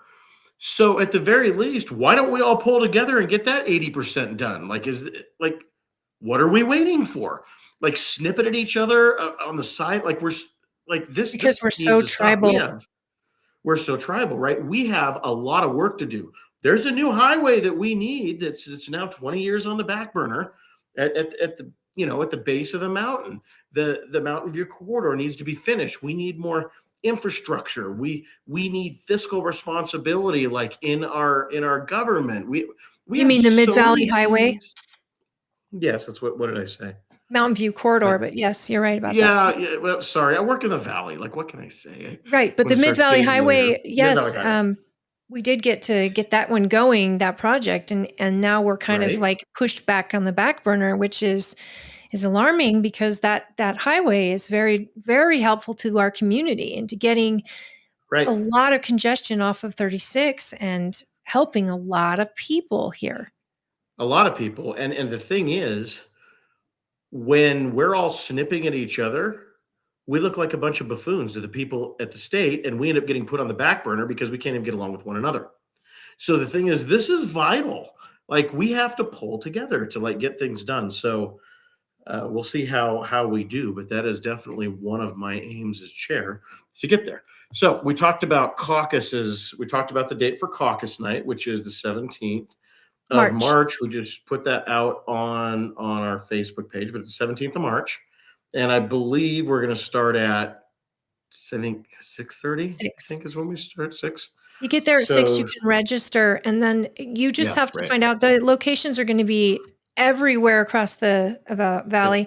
They'll be published. You will be able to find it quite easily, hopefully. And of course, your party is always available to you on the Tooele County Republican Party pages. There's a public page. I suggest all of you join that if you're interested in getting those dates and information on both the trainings and caucus itself, as well as convention. Right. And if you want to get a hold of anybody in your party leadership, now we're all up and running on these emails. It's really, really easy. So my email is chair@TooeleCountyGOP.org. So chair@TooeleCountyGOP.org. If you need to contact our party secretary. Now, this is going to shock you that the format's so different. It is secretary@TooeleCountyGOP.org. And our treasurer, you can probably guess it, is Pink Puppies at it's treasurer@TooeleCountyGOP.org. If you need to contact us, don't hesitate. We're here to help with whatever you need. Let's talk about a couple other dates. We're going to talk about state let's see, we've got just a second here. Tooele County Convention. So our county convention is, I have Thursday, April the 23rd. Is that what you have down, Collie? Yes. Tuesday, April the 23rd, Thursday, April the 23rd at, do you have it at Clark Johnson? That's where I'm showing it. So Tuesday, April the 23rd at Clark Johnson. That is for your county delegates. And the public is welcome to go to those conventions. Absolutely. They just can't I'd encourage vote, you. Yeah. But you can go. You get a whole reception time where you get to meet all the candidates in the county and just meet all of them. As a member of the public, please consider going at least for the reception between 6 and 7. Right. It's a See great how it works. opportunity. Right. See how it works. Meet some different people. There's a ton there, and then we work. Let me see. I'm not seeing it on my schedule. What do you have on the schedule for state convention? State convention is April 25th. That's what I was going to say. Oh, there it is. Okay. Yep. April 25th, the state convention. Go ahead. Is it in Orem? I do not have the place yet. But I will tell you that if you're a state delegate, plan on all day. So wherever it is, it's going to be it's definitely going to be an all day affair. It won't be as packed as the presidential election year, but it will not. It'll still be 4,000 people, but it shouldn't be as long. You don't have as many races. Actually, it could be all day. Just count on it. I was going to say I count on all day, but there was a bylaw change that we passed at I think at SCC this last week that may make some of those races in convention a little bit shorter, but those are your days. And say hi to Jordan. Jordan, I did just leave a message on YouTube, but hi, Jordan. I couldn't read your handle, so please forgive me. Jared, my producer and best friend, he does all of that. So this is all new for me. I didn't see that your whole name. So forgive me, Jordan. You're such a great support to the show. And William, thank you also for your comments. And if any of you have comments or questions for Kevin, please feel free to message us just right here. We're live on YouTube. We're live on Facebook. And if you like and subscribe, you'll see alerts when we go live, and then share if there's anything you want to share with your friends about the topics we're having today discussed. There's so much going on in the world right now. And like I said, local affects you more than anything. But it is the most, right? It seems to get the lowest voter turnout. And I talk to my friends, I'm like, no, you're missing it. The biggest races are the local races. It's true. That's where the rubber meets the road on what actually affects your pocket. Number one. And then when you look back to COVID and the lockdowns, and we actually got to see Sheriff Wimmer shine when he walked in front of a council and said, no, my deputies will not be arresting anyone for not wearing masks, for meeting in public. That is against the Constitution, and I stand by the Constitution. And it was so many people had shown up to that meeting, and you needed somebody, an elected, to stand up. Not saying that our council wasn't, but that, again, we go back to that time, and you've got the Department of Health sitting in there saying you all need to be masked and you can't meet in places, and these businesses like the one I was working for was being affected in such a way we were losing millions because of these regulations. And it was such a breath of fresh air to have a sheriff stand up for the Constitution in real time, and for you, all of us. And that's something that you never realize how important a sheriff's position is, for example, because their job is to protect your constitutional rights and to make sure this county is protected. And you got to see that in real time. And I think that's local. You had other counties absolutely shutting down, like Summit County and Salt Lake County. That's right. People say, oh, my vote doesn't make a difference. I don't go out and vote. Well, your local elected officials are the biggest difference. They're the ones that control policy in your local area, right? Which, by the way, I'm going through, I found the chat button. By the way, it's the first time I've been on this format. But I think I like Jordan. He says, who's Kevin Macho? I need to meet that guy. Yes, we do Jordan's need to great. meet. Absolutely. Shoot me an email and we'll connect, like by phone. I would absolutely love to meet you. And William was talking about how important the Constitution is and people actually knowing and understanding the Constitution. Do you know when I'm out working as a policeman, I actually carry a copy of the Constitution with me? That's great. Yeah, And so you it's know, great. William is from Ecuador, so he's got a whole different mindset on what freedom looks like. And as far as, Probably and a lot not more mindset, I mean experience.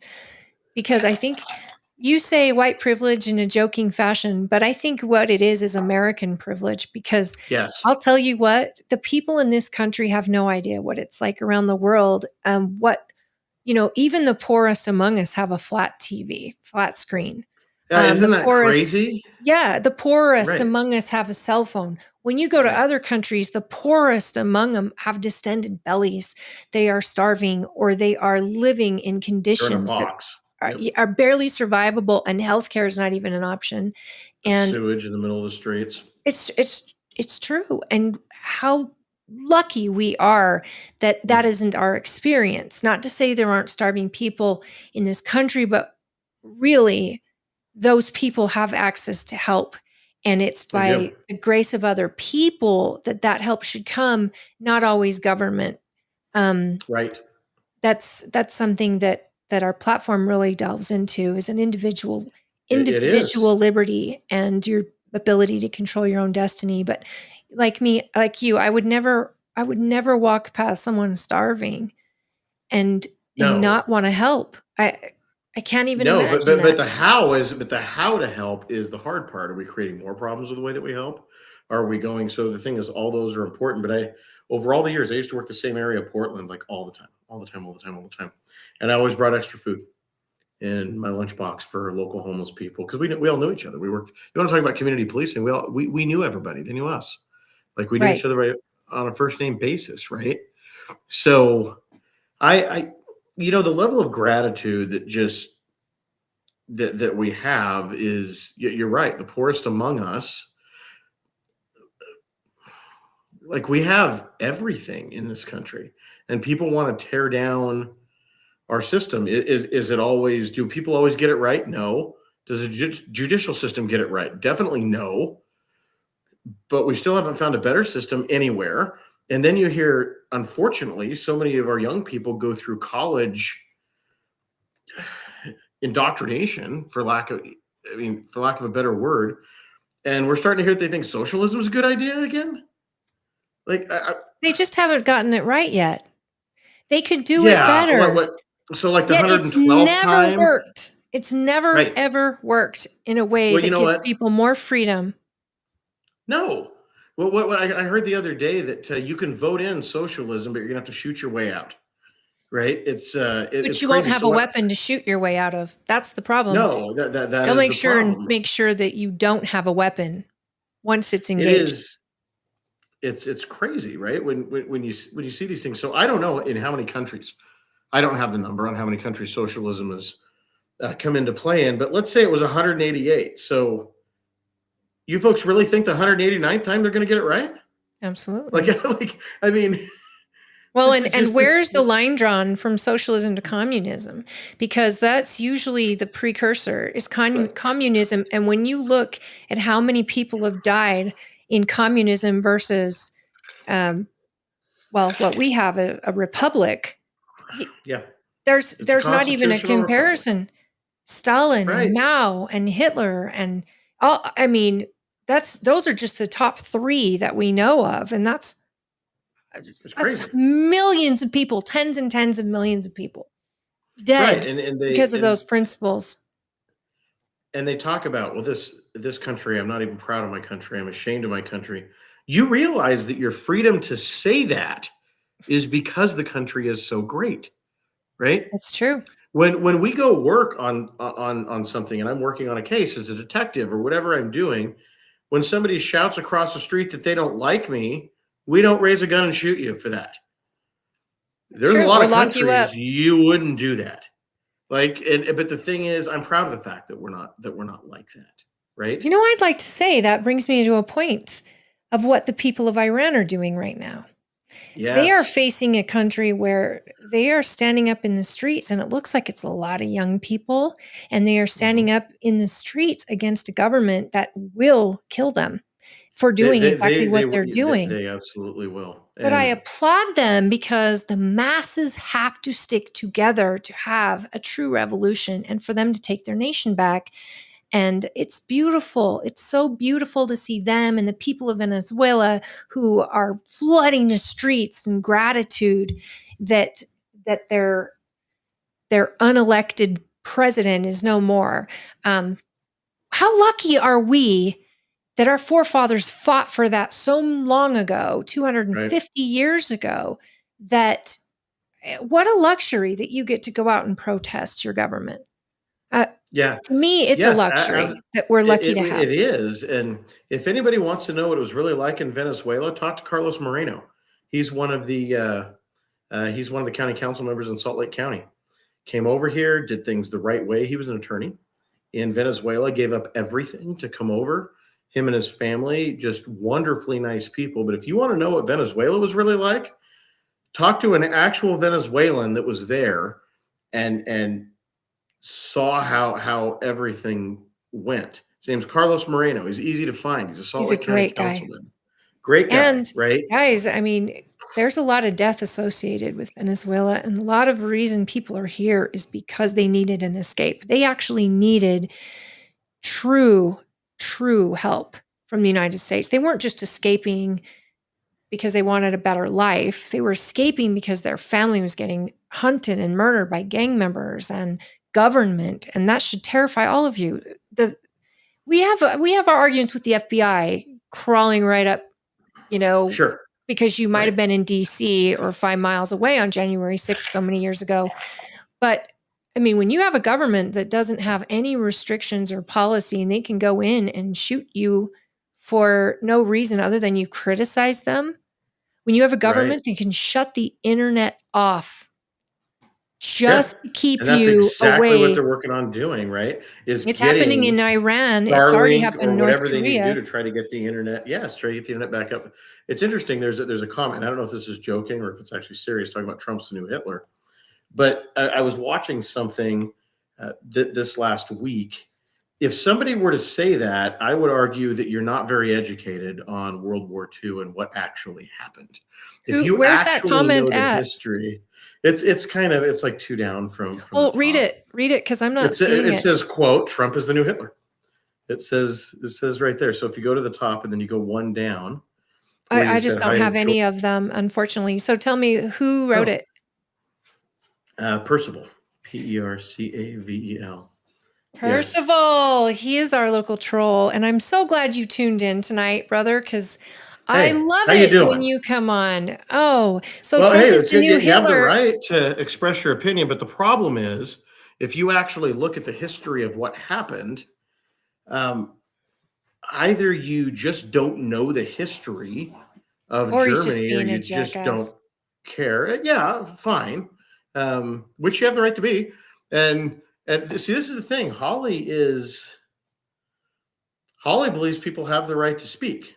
Doesn't make you right in what you're doing. There's no, I mean, there's just no comparison if you actually know what you're doing and take your time to study. But people have the right to express those opinions, right? Well, that's the thing So is, I am you the can police post in this that. country. Right. I am the police in this country. And during the Third Reich times, the police officers in the country didn't tolerate any kind of dissent at all. Nobody had the right for anything. I came and arrested you. I can tell you, as a police officer in this country, that's not the way that it works, right? It's really not the way it works. I'm in it. So That reminds me. I want to get into your thoughts on the ICE attack with the vehicle. Now, how I say this, what I saw was different than what other people saw. At least the mainstream media is just riding this wave that where ICE shot that woman. It's interesting how, have you heard about it? Oh, I've heard about it. I've seen every angle of the video. Right. But what I can tell you is this is nothing new, Holly. Yeah. I worked for the Portland Police Bureau for years, where the truth didn't slow anybody down. Yes, and that's what people need to understand. Right. So the thing is, here's what I'm going to tell you as far as what the United States Supreme Court has said about a police officer's right to defend themselves. It's a case called Graham versus Connor that covers basically everything. And it says, and this is the law, this is the requirement, which is that use of force, including the use of deadly force, is judged from the perception of a reasonable officer in that particular place and in that particular time without the benefit of hindsight. Right. That's the standard. If you actually believe in the rule of law in this country and the rule to be able to protect myself, there's really no argument to be made there in this particular one. The thing is, people are expressing their opinion. I'm going to tell you that you have the right to express your opinion, but whether that officer was allowed to do that or not, your opinion's irrelevant. The law has been established. Legally, it might have been legally, justified. Right? Was it necessary? I mean, that's an argument among Well, people. the thing is, we can make that argument. But necessary. But I have to say, my father was We call dragged it lawful, by a car but awful. when in his career, he was dragged so far that he didn't have the ability to reach his firearm, but he definitely could have killed that person who was about to kill him. And everybody thinks that, you know, this was an innocent woman driving down the road. No, this was a paid activist who was following ICE all day long, yelling, chanting, interfering with an investigation, which is already a crime. And they're trying to settle things. And my goodness, how the left has come out in celebration of how shitty our ICE officers are. And yet, look at how many hours in that day that this group was hounding ICE. And then for this woman to be in a 4,000-pound vehicle headed towards an ICE agent and to not get shot would be the bigger surprise to me. Do we want to see dead ICE agents because somebody doesn't like the policy of the Homeland Security, and so they've made it their mission to go hunt these people who are public servants, no different than your local police officer? Their job is to go collect the bad guys, or the people who've committed crimes in this country. That is their job. Yeah. The thing is, I see this as not necessarily an ICE issue because I've been facing these things working in Oregon for as long as I can remember. Well, this group is protesting ICE. They're protesting ICE, but the same people protested the Portland police when there was a shooting in Northeast Portland 20 years ago. And we would come and do these just line by line presentations. The thing people don't understand is they don't care what the truth is. They'll use the word murder when they know that that's not accurate, or people are just emotional. What you need to understand is when someone with law enforcement authority is doing their duty, they have the right to protect themselves with deadly physical force, to protect themselves or somebody else from death or serious physical injury. It doesn't even have to be death. If it's your leg getting snapped, you can use deadly force to protect yourself. Do you agree with that? Maybe, maybe not. Have I had times where I could have used deadly force where I really didn't think I needed to, so I didn't? Sure. But we had similar instances. And the bottom line is there's going to be groups that the sad thing is that it's divided along party lines. And we had police officers. So I worked in Portland over the years with so many Democrats and officers that were members of the LGBTQ community. And we were all so different. We were the rainbow, all connected by one uniform. And when someone's coming after you and they're trying to harm you and you just have seconds to make a decision, nobody knows what that's like. But to set the stage, that's a no-win for anybody. And then to blame an officer who's reacting and doing what they have to do, to suggest that ICE officer wanted to go murder somebody. I mean, what kind of demented are you? Well, let's talk too. Is when that's, as an officer, is in your mind of the actual danger you could be putting yourself and your family in by making that call that saves your life, it causes people to hesitate, and hesitation gets people killed. Oh, I have seen you have to multiple friends of mine have been killed.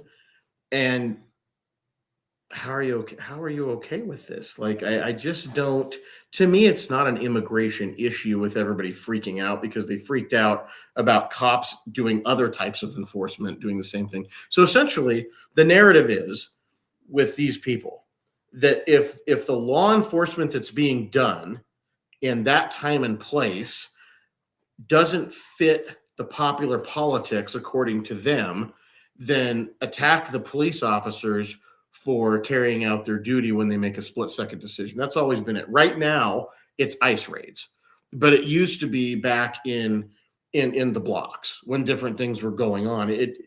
You just change the time and place in politics, and this group is always going to vilify the person who goes out to protect you. So when I was umpiring, I remember I had a conversation with somebody, and I started off umpiring Little League baseball, by the way, baseball and softball. So I really got good at working the bases by working big girls on a little diamond because they were so fast. So you had to get fast with them, right? And we were doing a district tournament, and in Little League, in a lot of the Little Leagues, it's umpired by volunteers, and if volunteers didn't umpire, you have no tournament. And a lot of times there are people who had teams playing right before that, and now they're umpiring, and you really depend on people's goodwill to try to create a fair game. And it was the neighboring town, and we're playing them, and I had went because I was the chief umpire for our Little League, and I had actually went to their Little League with a scheduled game and asked if they would send me umpires to mix in with the crew, and they didn't send us anybody. So what I was going to do is if we got one person, I was going to put that person on the plate and have the two umpires from our league on the bases. Or if they gave us two, I'd put them on the bases and one from our on the plate, right? Well, they sent us nobody. So we get about 2-3 innings into the game, and there's a call that people didn't like. And they start yelling, you guys are homering, you guys are dishonest. And I actually stopped the game and I said, is there anybody who's a trained umpire in the stands right now or who has enough knowledge about softball you'd like to come and help us and give us a third umpire? And they're silent. And I said, you guys are really good at sniping from the sidelines, but when it comes to actually putting your head down and doing the work to help the work go forward so all of our girls can have a great game, you're silent. I said, isn't that interesting? It's so easy to snipe from the sidelines when you got people in the arena that are doing the hard work. And I said, so absolutely nobody, because I contacted your league president and asked for umpires to help with the game, and you guys sent us nobody. So if you don't like the call, fine, but please do not suggest that we're dishonest in any way, because you guys could have helped. You just chose not to. Well, and if we weren't out here, the girls have no game. But that's what people are doing here. That's law enforcement in a nutshell. Who had to make a decision like that. And they're in the arena doing what they think is right and doing the hard stuff. And here you are, the elitist, carrying your sign and helping different people and really getting in the way. It's so easy to snip at the people who are doing the real work. You know what? The mainstream media loved that first video that came out with that ice shooting, and they ran it everywhere, and it was this and that, and then it wasn't until that other angle came out, and thankfully that other angle came out almost immediately after when all this started. It takes me back to the George Floyd situation. When that first video showed up, I was disgusted. It was hard to watch. It really was. It was hard to watch, and I am obviously biased in law enforcement. My whole family's in law enforcement, like you. I have grown up too, in it, but it made me sick too. But let me tell you, a year later, I got to see the body cams of those officers. My whole perspective changed. Right. The media didn't show you that. It was intentional. No. And I understood the look evidence intentionally. 1 second. I understood immediately Derek Chauvin's face and the way he was like sitting on his back. That is police procedure, by the way, or it was. And the way that he was looking like he was dealing with a 2-year-old having a fit, that look on his face wasn't dismissive of a man suffering. It was an exhausted person who had just been so kind and so good to this man. And he was complaining, I can't breathe, in the car. And so Derek Chauvin opens the windows. He opens the door. The guy wanted medical, so he calls medical. He's flopping around and fighting, so he has to lean on him. The perspective changed as soon as you got the whole story. And our national media lives for that first incident. They don't live to give you the whole story. I would say they live for whatever makes the police look the worst, the majority of them. I mean, unfortunately, because that's what sells. And, if you look back in the day, let's go back to like 1962 in Mississippi, right? I think we can all agree in a lot of places, a Black person had a really hard time getting a fair trial. Absolutely. It was just horrible, right? I don't care if you're Black, white, green, man, woman, old, young, it doesn't matter when it gets to a point where somebody cannot get a fair trial in this country. And the jurors were threatened. They were intimidated into different opinions. And the thing is, being a police officer, there is a point where I think Derek Chauvin had enough experience where he should have done something differently. You had an exhausted police officer, and people don't want to hear this, who had a bad night. Like, he just should have made a different decision. It is no more. He had a guy who was dying of fentanyl overdose, and they don't tell you that either. They didn't tell you that the actual cause of death wasn't that. He was literally convicted of a murder that he didn't do. He didn't die from, but none of that mattered because Derek Chauvin was going to be the sacrificial lamb. And if that's happening, then how are we any better than Mississippi back in the 60s? We're not. Like, it's never okay. It wasn't okay then. It's not okay now. So where do we? And for a member of our Black community in the 60s, you're right, couldn't get a fair trial. Now, absolutely not. In this day and age, I think it's not about Black and white. I think it's about rich and poor. And I think it's hard for a poor person to get a fair trial compared to someone with money. That's it. It's economic. That's exactly it. And that shouldn't be. Again, what better system is there in the world? But that is a huge problem in our system. It is a huge problem in our system because it is the epitome of unfair, and how many people are locked up because they couldn't afford an expensive lawyer that would really take them to task and fight for your rights. And you've got these overwhelmed district attorneys and prosecutors. They're all overworked. Their caseloads are this high. And it's all about plea bargaining now. It's all about plea bargain, get them through. And someone who may be innocent and poor who wants to fight it and go to court, they can't. It's really difficult. There's some really great public defenders that are out there, but they're overworked. It's very difficult. I really try hard as an investigator not to get it wrong, because I had a personal experience. My ex-wife was a child services caseworker in the state of Washington, and she and her husband before her had adopted 3 out of foster care over here from Utah before they moved to Washington. Unfortunately, one of those kids had some sexually predatory tendencies. And he had done things to a girl at school that basically would have been a sexual assault if he'd have been old enough, but he wasn't. So he got home and his mom paddled him, but good. And in the state of Washington, the thing is, I'm not arguing style of parenting. I've changed my mind over the years on whether corporal punishment's a good idea. That's another argument. But the bottom line is, in the state of Washington,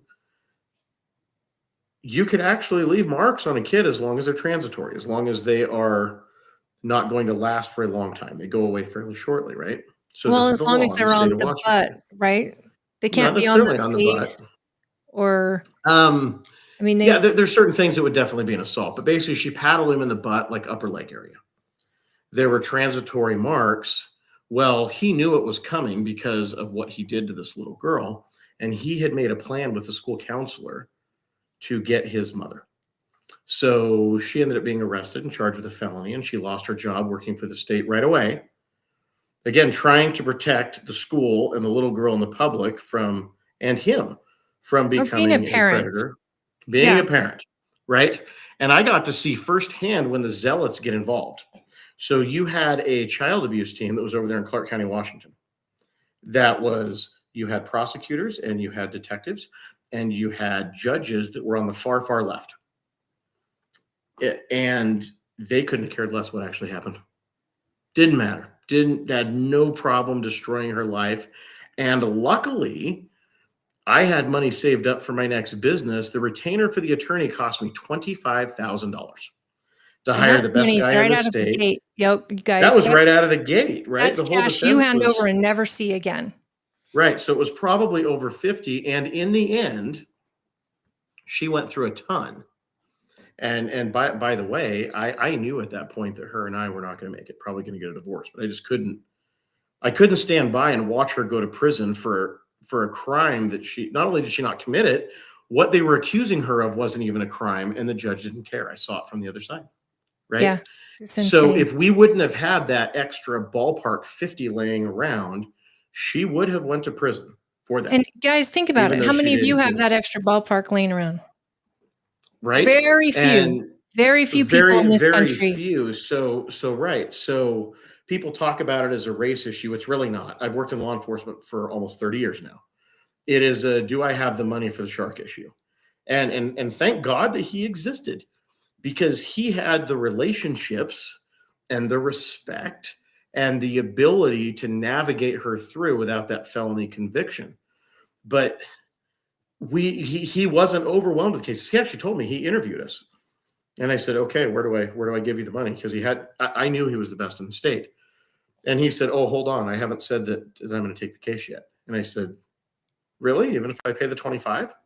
And he said, really? And he said, I need to talk to your wife. He said, and I need to like her, and I need to believe that she is worth fighting for. Right. It's his reputation too.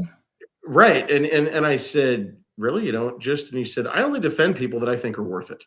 I only defend good people that I really believe are good people. And I said, I have earned the right with my skill level to choose who my clients are. And if I think they should rot, I'm not representing them. That's exactly what he said. And wow. So I brought her in and I'm like, be nice. be nice, please. Well, that's funny. I mean, it's not funny, but it is true. It is a world where financially, I think people and Black communities who think they're not getting a fair trial because they're Black, I don't think that's it. I think it is about financial gains. Yep. Right. And it happens to white people too. And it's a tough time. But as soon as you're saying, screw the police or defund the police, what you're doing, and remember, George Floyd happened in Minnesota. And Shocker. Remember Tim Waltz, his wife, saying that she opened the windows so she could smell the burn during the protests. That is so the burning crazy. Of the police stations? The burning of the city that they were burning down. You remember the Summer of Love in 2020 where people were going insane and, so many people died. And how do you say that as a governor's wife? You're smelling the burn of your local businesses, of these people who have spent their livelihoods to build businesses in cities. And these are members of the Black community. And these neighborhoods are Black neighborhoods. They're burning Black businesses. It's like it was horrendous. It was crazy, right? And it is so, this. So imagine growing up in the projects and scraping up enough money to start a business and maybe a few investors and that kind of thing. And you get to a point where you've had something for maybe 5 years, 10 years, 15 years, and you're really starting to do well. And you're that example. And then all of that blows up and burns your business out, right? I just don't. And they're saying eliminate the police. So now if you have any hardship in your neighborhood, no one's coming. That's right. The thing is that's what happens with the police officers is if they don't. So it's interesting. My question that I would ask people is, do the police feel safe in your community? And I don't mean physically safe. People, the police are willing to take the physical risk. What I know, because I've known a lot of cops over the years, is if in the community they don't trust you not to come after them if they've done the right thing, then they will pull back and only do what they're required to do. The good hard work of chasing around the criminal element comes from the heart. Right. of those street Fire cops inside of them. that care about you. And if the police really believe that you're going to let them burn if they've done the right thing, then what they're going to do is pull back. They're going to answer their 911 calls, and they're going to do what they are by policy and legally required to do, because that's the best way to protect themselves, right? So the question in every community you should be asking yourself is, do the police trust you? And here's another thing that you may not like hearing, but again, your opinions are relevant. This is just reality. You can say your opinion, but facts are what they are, and that is this. I have a young friend. Well, he's not that young anymore. Name is Anthony. He's also a former pro umpire. He's kind of from Utah and kind of from the San Diego area, like a mom and a dad, right? Mhm. And so he went to work for San Diego PD. He got hurt. He got too many concussions in the minor leagues, and he couldn't advance anymore because he just physically couldn't do it. So he became a police officer in San Diego. He is everything the diverse community is looking for. He is multilingual. He is Hispanic. He is all of the things that they're targeting to hire. Super smart, educated, all of it. So I was still speaking back then. So I met him for dinner when I was speaking down in San Diego. And I just asked him to tell me all about it. Like, how is it going? And he said, it's horrible here.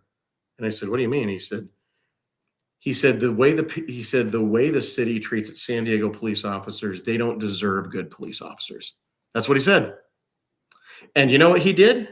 He left about 6 months later and went to a different community. So here's the thing that people in these cities don't understand. You need those officers. They really do not need you. There is more of a demand for cops than there are cops to meet the demand. If you piss them off, they're going to leave. It's as simple as that. So what happens when the varsity isn't coming and applying, or they're leading in your city? Guess what? You get the freshman team. Do you want the freshman team out policing you? Because that's and what you're you're working paying. toward. You're paying for those people to be A trained ton. and started, and then they leave the it's second something better comes crazy. along because they're not being Right. treated well in that city. And my father was in West Valley City, which was one of the most dangerous cities in Utah, but he loved the community there.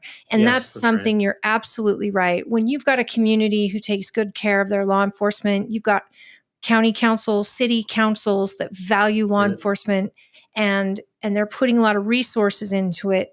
You have a happy officer, and an officer will stay. My father stayed 40 years Right. in Don't the you want field. the best cops? Don't you know, when I first started to go into police work, it was for Portland, it was one applicant got hired for every 200 applications. That was me when how I was hard testing it as well. was. Yeah, that's how hard it was to get in, right? Well, don't you want your best people with that authority? You realize that all of this activity, there's a lot of good people right now. They're like, screw that, I'm not doing law enforcement. The last 2 years, post hasn't been full for the first time in I don't know how long.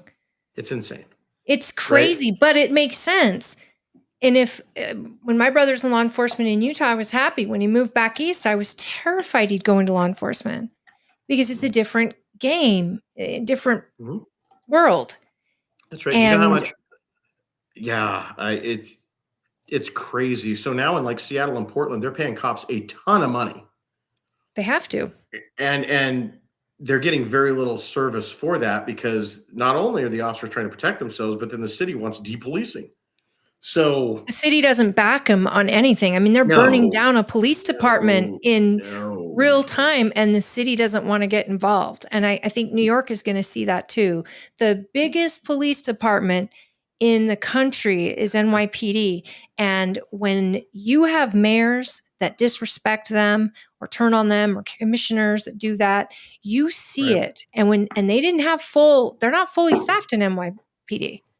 Oh, and they're And going then to be look way off of at that. who Yeah. Mandani is putting over the fire department, the fire chief. Like, they're hitting all the DEI, they're hitting all this stuff with DEI, but you're talking about the biggest, best police force in the country, NYPD, the most Yep, I resources just want the best people. with everything, and they can't even fill the slots. And a lot are retiring because of they know what's coming with a guy like Mandani. Yeah, Mamdani, right. Well, I'll tell you, Florida's getting some great cops. Oh, There's a man. whole lot of NYPD people moving down to Florida right now. They're getting some of the Well, best and the brightest. And during don't get me COVID, wrong. during When there's COVID, that's bad what the cops- governor reached out to them all and said, if you want to work in Florida, we want you. If you're a good cop, come here. I know of 2 that left Utah to go to Florida and never looked back. DeSantis Isn't knows that- what he's doing with law enforcement. Mhm. That's right. But all That the is- craziest that- cases come from Florida, though. You ever notice? Well, I mean, There's you some got Sheriff crazy Grady that comes cases. and tells us about them. So Oh, maybe it's there's the cool. crazy cases everywhere, but you got Sheriff Grady telling you all the details. Well, in do we have Florida, any right? other comments on the YouTube channel that I don't see? I'm only seeing the chat from here. Yeah, That's what I I was don't able have to the chat in find. front of me, so that's what I'm looking at. And I'm looking at Facebook as well. And it looks like we're covered, but oh, here we Okay. go. Do you see a new one? Oh, yeah. So it looks like William said, one second. This is why I believe we should have been. I'd like to add the American history is very rich and interesting. And It then is. Percival, Trump is the new Hitler. Yes, Percival, you I don't found think that, you right? know who Hitler was or what he did. But if Trump is a dictator, he's horrible at it. I'm just going to say Yeah. he's terrible at it. And he's spending his own money to do stuff. Like everybody's Yeah, so mad at Trump. You know, he's a horrible dictator and he does have checks and balances. And he, just because he's fighting for America, I love it. I don't want to be in other countries. I think that if we can do it where we empower the people themselves to take their country back, I love it. I love it so much. And if he wants Greenland, at least he's proposing buying it. And if we look back in Yeah. history, the Louisiana Purchase was made and they didn't get congressional approval. In fact, when that was Just bought made, it. you would look back now and go, wow, can you imagine if Jefferson didn't make the purchase, or that the government didn't decide to buy Louisiana? What about the purchase for Alaska? I mean, Yeah. huge purpose for our country to grow Well, you think us. about the defense, and the thing is, so many people want things to be nice and pretty all the time, but that's not reality. There's hard decisions that have to be made. I mean, I wish that things were easy, and I wish everybody was peaceable. I mean, I wish being nice to all of the criminal element really worked, but if you haven't ever looked a hardcore biker in the eye and seen violence in their eyes, you know. The only bikers I know are all part of the defend child abuse people, and I'm Oh, like, those guys are great. they're like They're bikers grizzled, with but a they're the heart of sweetest gold. men. But biker They do. gangs, I don't think people realize, or some of these gangs coming out of South America, it's a really, you know what, people like you though have to see the darkest of the dark. People like me We get the do. beauty of not having to see that and mistrust point. everything around you, right? That's how you know you have great law enforcement, is that you don't have to see the darkest of the dark or That's right. experience that personally. Whereas if you talk to people that are immigrants here from Southern America, gangs are a real thing and they're terrifying. They are, and when you get too soft, the thing that a lot of people don't understand is the streets are going to be controlled by somebody. Yep. If you're the public, and the thing is, the police can only control the streets with the consent of the public. So you look like in Portland, Oregon, over the years, we would have at night maybe 72 officers for the entire city of like 500,000 people. No, 700,000, 675, 700,000, right? The bottom line is, with 72 cops, you're not going to control that city if the people don't want to be controlled. You just can't, right? That But for city has many, many become something years, so different, hasn't yes, it has. But for many years, we controlled the districts. Why? Because the people wanted us to control the districts. The gangs didn't control the districts. We controlled the districts because the people wanted us to control the districts. And the moment that people don't want the police to control the city anymore, you won't. But if you are so incredibly naive, if you don't think somebody's not going to fill that vacuum. it? Absolutely Right? will. Here in Utah right now, there are a lot of neighborhoods with immigrants that are controlled by the cartels. They are. Doesn't matter if you like that answer. That's just the way it works, right? If you depolice an area, somebody's going to control those streets. But I will tell you this, Holly. I've been doing this a long time, and I don't mistrust everybody anymore. I've actually come out of it trusting people more. I really believe that there's a lot more good people than not good people. And I'll tell you one story that I think really typifies this. So I worked the same area in North Portland for a long time. And I knew everybody. I knew the mothers, the fathers, the grandmothers, grandfathers, the kids. I knew the gangsters. I knew the parents. I would frequently get texts like from a gangster's mom that says, Kevin, I don't know what to do. He's going down the wrong road. Now his gangster friends are threatening me. And I would meet him. We would figure it out together, right? Same neighborhood. And I had a trainee, but he was a gang division officer with another city that came to us. And we're going down the street. It's about 72 degrees outside. And we were hunting for criminals, which we used to do, like people committing actual crime, bothering the neighborhood. And we see a gentleman walking down the middle of the street. He had on a coat that was way too heavy for the weather. The coat was pulling down to one side a little bit, looked like he probably had a firearm in there from the weight. That was one of my dad's number one things in West Yep. Valley. On-view arrests, that he actually on-view felonies. He was the leader in West Valley City for so many years because he just paid attention. Right. Pay attention, right? So the thing is, he was black. Do we care? No. But what we do care about is that it's mannerism. So as soon as he saw the police car, he immediately looks away quickly. And then he steps over toward the sidewalk, doesn't want to look at us. So you've got clothing that's too heavy for the time, right? Possible fire. So these are articulable factors. So we make a reasonable suspicion stop, which was judged by the courts later to be completely legal, right? We had articulable factors, had nothing to do with color. So anyway, we contact this guy and he doesn't want to be contacted. So as soon as we went to grab him up and pat him down, fight was on, and then he takes off running. And the other officer ended up a little bit ahead of me. He was like 3 steps ahead of me. And the guy was, he was trying to pull a 45, but it got hung up on his clothing, right? So by the time he got it and started to spin, Charlie had caught up to him and he hit him in a baseball tackle so hard, the 45 went flying and his gold grill went flying the other way. I kid you not. So the gold grill bounced on the ground, the 45 bounces on the ground. And it ends up about 5 feet from him. And as he goes down to the ground, I did a baseball slide and basically ripped up my pants and my leg. And then I come out with my gun right on him. And he looked up and all I said was, do not. And he didn't. And we took him into custody and he didn't want to be. Well, when we did that, there was a group of gangsters that came out and started to surround us. And we'd already called for cover, but the sirens are coming and they're probably 3 minutes away. And 3 minutes may sound close, but it's really not that close. When seconds matter, 3 minutes is forever. Seconds matter, right? And they started to surround us, and then something happened. And this is the kind of thing that can happen in this country. I swear to you it can. The black community came pouring out of their houses, not to hurt us. They surrounded us. 2 white cops in a black neighborhood that had just been fighting with a black man. And they surrounded us.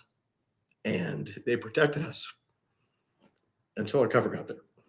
And I knew all of them. I knew all of them by first name. And we weren't the black community and the white cop. I was Kevin, and I was their policeman, and they were my people, right? So we were one with one another. And it's that connectivity that's missing. That's what's missing in police work right now is the community-oriented. So we have this, like I hear all this, oh, we're doing community policing because they do stuff that goes on Facebook and that's a buzzword. You have no idea what community policing actually is. Community policing is having the same cops in the neighborhood every day that know the people, that earn the trust, where everybody knows each other's first names, right? So they protected us. And they say that they could, white cops, the community can never get along. That's garbage, right? And I lost almost all of my equipment. So one of the people came up carrying all of my equipment, right? And when it was done, there was hugs everywhere, right? So that's my experience in the blocks. I mean, that's a little great. Different, right? So I have a lot of hope. I think the problem between the police and the community, I think everybody's missing it. We've gone away from old school community policing that doesn't make the headlines. We've lost our connectivity. So we're not at that deeper level in the blocks because I made mistakes. I wasn't always right, but people didn't file IA complaints. You know why? Because they had my cell phone number. They called me. So if they were pissed at me, we would go out for a soda and they'd yell right at me. Well, that's the right? thing And we could about talk small about it. communities and then getting into big communities. And then you have to back it up by your administration. That's so important. And Yeah. so that the officers are getting support there. But I could not agree more about community-oriented policing. And again, my father brought that to West Valley City.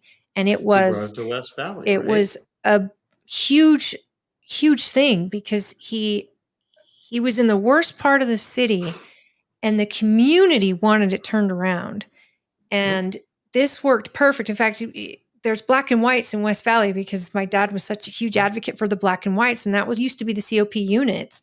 And so he would be in these communities, and they all knew him by name, and he knew their kids, and he knew them. That's the thing. The And he was trust. able, with his partners and stuff, to change parts of West Valley that were the worst of the worst. Harvey Street, for Yeah. example, worst street on the planet. And I think the street was eventually bulldozed and new stuff came in. But if he didn't have the support of his chief and the chief had the support of the council in that city, I mean, it would have never happened. And yet my stepmothers, he was married twice, both were police officers, both worked in COP units, and they were beloved by the community. Yep. And that to Yeah. me is absolutely right. Even in a big city, you can have that. And I wish for Oh, that for all of communities course. to Of have course. that. So I hear in Utah, because I'm going to tell you, and this may make some people not happy in the valley, like in the Salt Lake Valley, most of the administrators have no idea what community policing is. None. They're not even Probably close fair. to it. And in my opinion, they're not even trying. They're trying to do buzzword community policing. They want it to appear like they're doing community policing. So my first question is, do you know the names of the people in the neighborhood? Do they know you? No, well, then you're not doing community policing. I don't care what you put on your Facebook page. Right. It's the experience, If people, yeah. if their experience with these citizens is positive.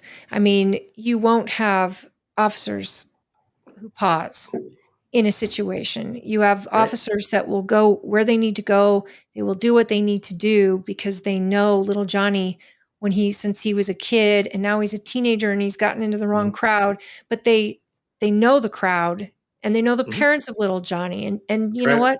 I remember my father telling me stories of some people. We had a big Polynesian element when I was in high school over there in Granger High School. And the number one thing that he had to do when he had stopped a teenager in trouble is it wasn't threaten him with jail. It was threaten to call your mother. He knew their that was mothers. And in the black they would communities, be call the begging, grandma. call my father. Don't call my mother. Don't call my mother. And Oh, yes. it was a big issue. And that to me tells me we're still a small enough community where that still is, when you're worried about your mom showing up, it's like, no, Oh, just it's take me to great. jail.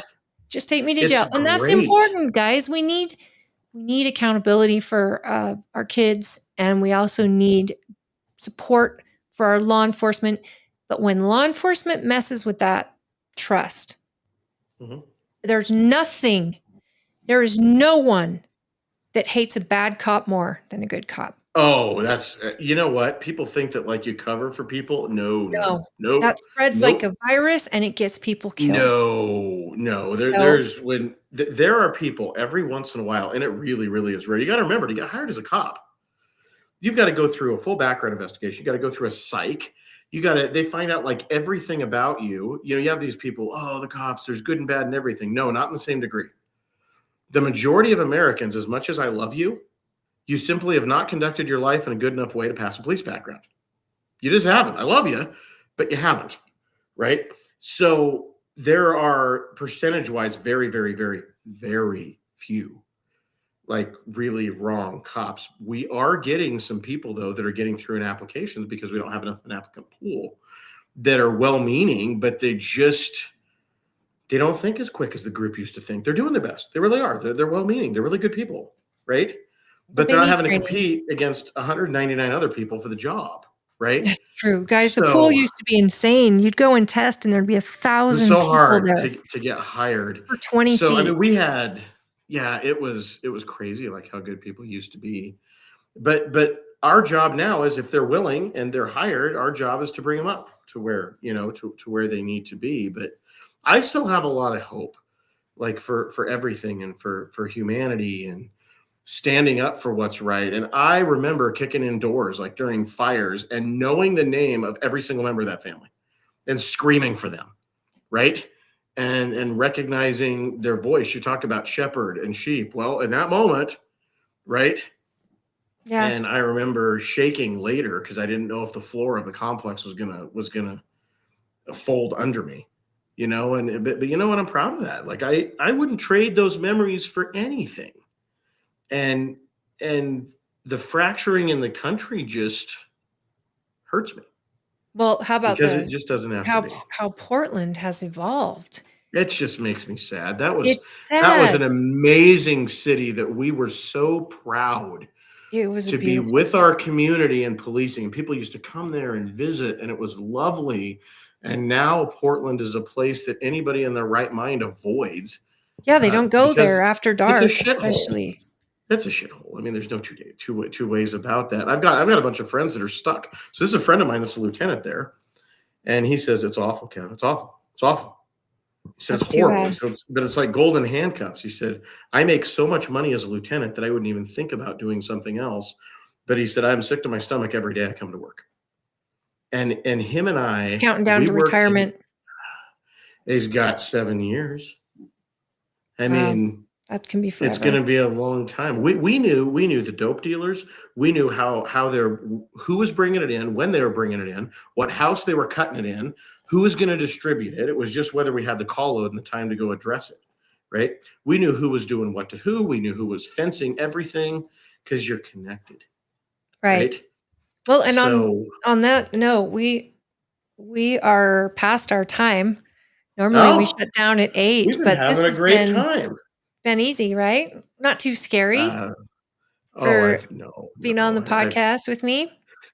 Thank you for the opportunity. It's really been, I feel like you kind of wound me up. Like I'm like this toy that like you spun the back of it or you pulled my string and then away we went. Kevin, I can't thank you enough for your determination and for your bravery to serve in the capacity that I asked you to.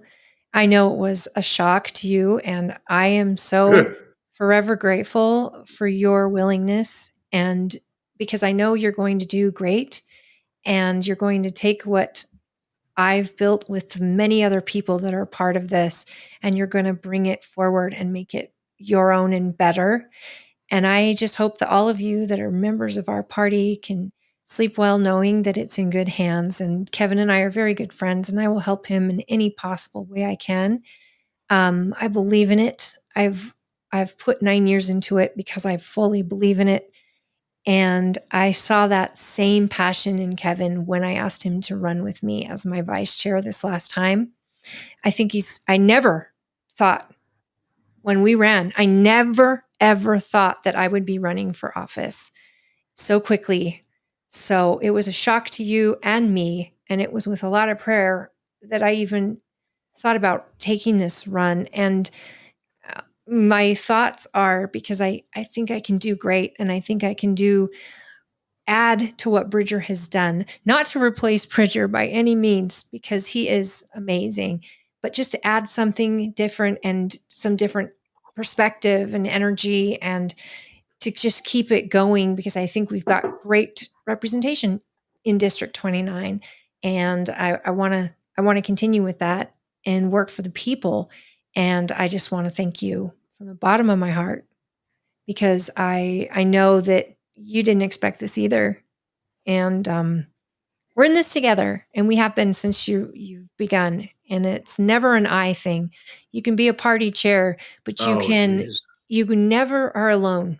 And I feel honored to be part of a group of not just my leadership team, but of my voters and my friends and the electeds that have made our party so special. And when people say, man, your county's in such good shape, or you're such a good party chair, I feel like but it's not me. It's not me by myself. Right? We don't do anything by ourselves. Right. It's a community effort. Like this much. And it's all volunteers that are willing to give their same energy and time. And, I feel blessed that I was trusted with the seat for so long. And, I am running for this office to win. And if for some reason I do not, my involvement, engagement in the party will not stop. I will work just as hard as I can to help our electeds get their message out, and for candidates to run for seats, and for number one, the voice of our people is getting through to the elected, so that their voices are never ignored. And I feel like that's probably why my biggest problem with the school board is that they were blatantly ignored. Blatantly. That is what really got my ire up. Was I don't like the taxes being raised, but it was the fact that they thought they could ignore their voters. Just blatantly so. I mean, I don't know what part of the voters aren't asking they weren't getting. But basically, your bosses told you no. I don't know where else you can go where your bosses tell you no and you just do it anyway, where you keep your job. Absolutely. Anyway, and they know I better. And then kind. look at what they're getting paid. Look at the payments that we're paying for those staff that is chosen to run our schools and everything. And then look at what your average salary is in this county. And it's really tough. It's really tough for people to swallow that this is the best we can get. So yeah, well, thank you for the kind words. It took me a couple of days to warm up to it, but this is a tremendous blessing for me to be able to work with so many wonderful people. I've had so many great conversations like this last week, and the ability to the comments are so nice. for the ability to just dig in and to make myself better, and to take what I've learned and actually have an opportunity to use it to help people has been amazing. I wanted to say, so William, thank you so much for the kind words, and so many of you with the thank yous. And this is really going to be a neat ride, and I'm looking forward to taking it together with so many people. So thank you, everybody, and for the wonderful comments. And it's always wonderful to spend time with you. Although everybody needs to know that as now the party chair, when it comes to multiple candidates in a race, as much as somebody may be my friend, we really are neutral, and we really do give everybody the equal support that we're supposed to. And we're planning that as well. We're inviting all the candidates on here, and even the ones in my race. And, especially the ones in my race, I'd like to get to know them and see what they're going to do. Everybody, go to one of these caucus trainings. The first one's going to be on the 31st, January, correct? Go to the caucus training at the high school. It's on a Saturday. Go in the morning. Bring your kids. Just to learn, just to get the civics of it all and learn what the process is going to be. If your caucus doesn't have a host, if say there's no one to host the meeting, reach out to our secretary and tell her you'll be willing to host, and then go to these trainings and run for something and go to these. And then remember, caucus is on March 17th in your local high school or junior high or wherever the place is. Go attend, and really, if there's candidates that you really like and you want to support, go run and tell your community about them in that meeting. Tell them what you like about the person running and what you think the values of you and this county and your county specifically are. Because once you get your voice out there and you tell the delegate that's going to represent your voice, then hopefully they'll choose candidates that do that. And we will have a better government. So, Kevin, my best to you and your family, the lovely wife, please give her my best. And to all of you that tuned in tonight, or that are future people going to tune in later, which tends to be the case, thank you for your support. Thank you, KMMU, for your support. And we will see you next week with hopefully Jared, because he should maybe not be working, but I love him. I'm grateful for him. And I know his job is very grateful that he can come in on call like that. So good night, everybody. Say good night, Kevin. Have a great night. So nice to meet so many of you. Bye. Bye.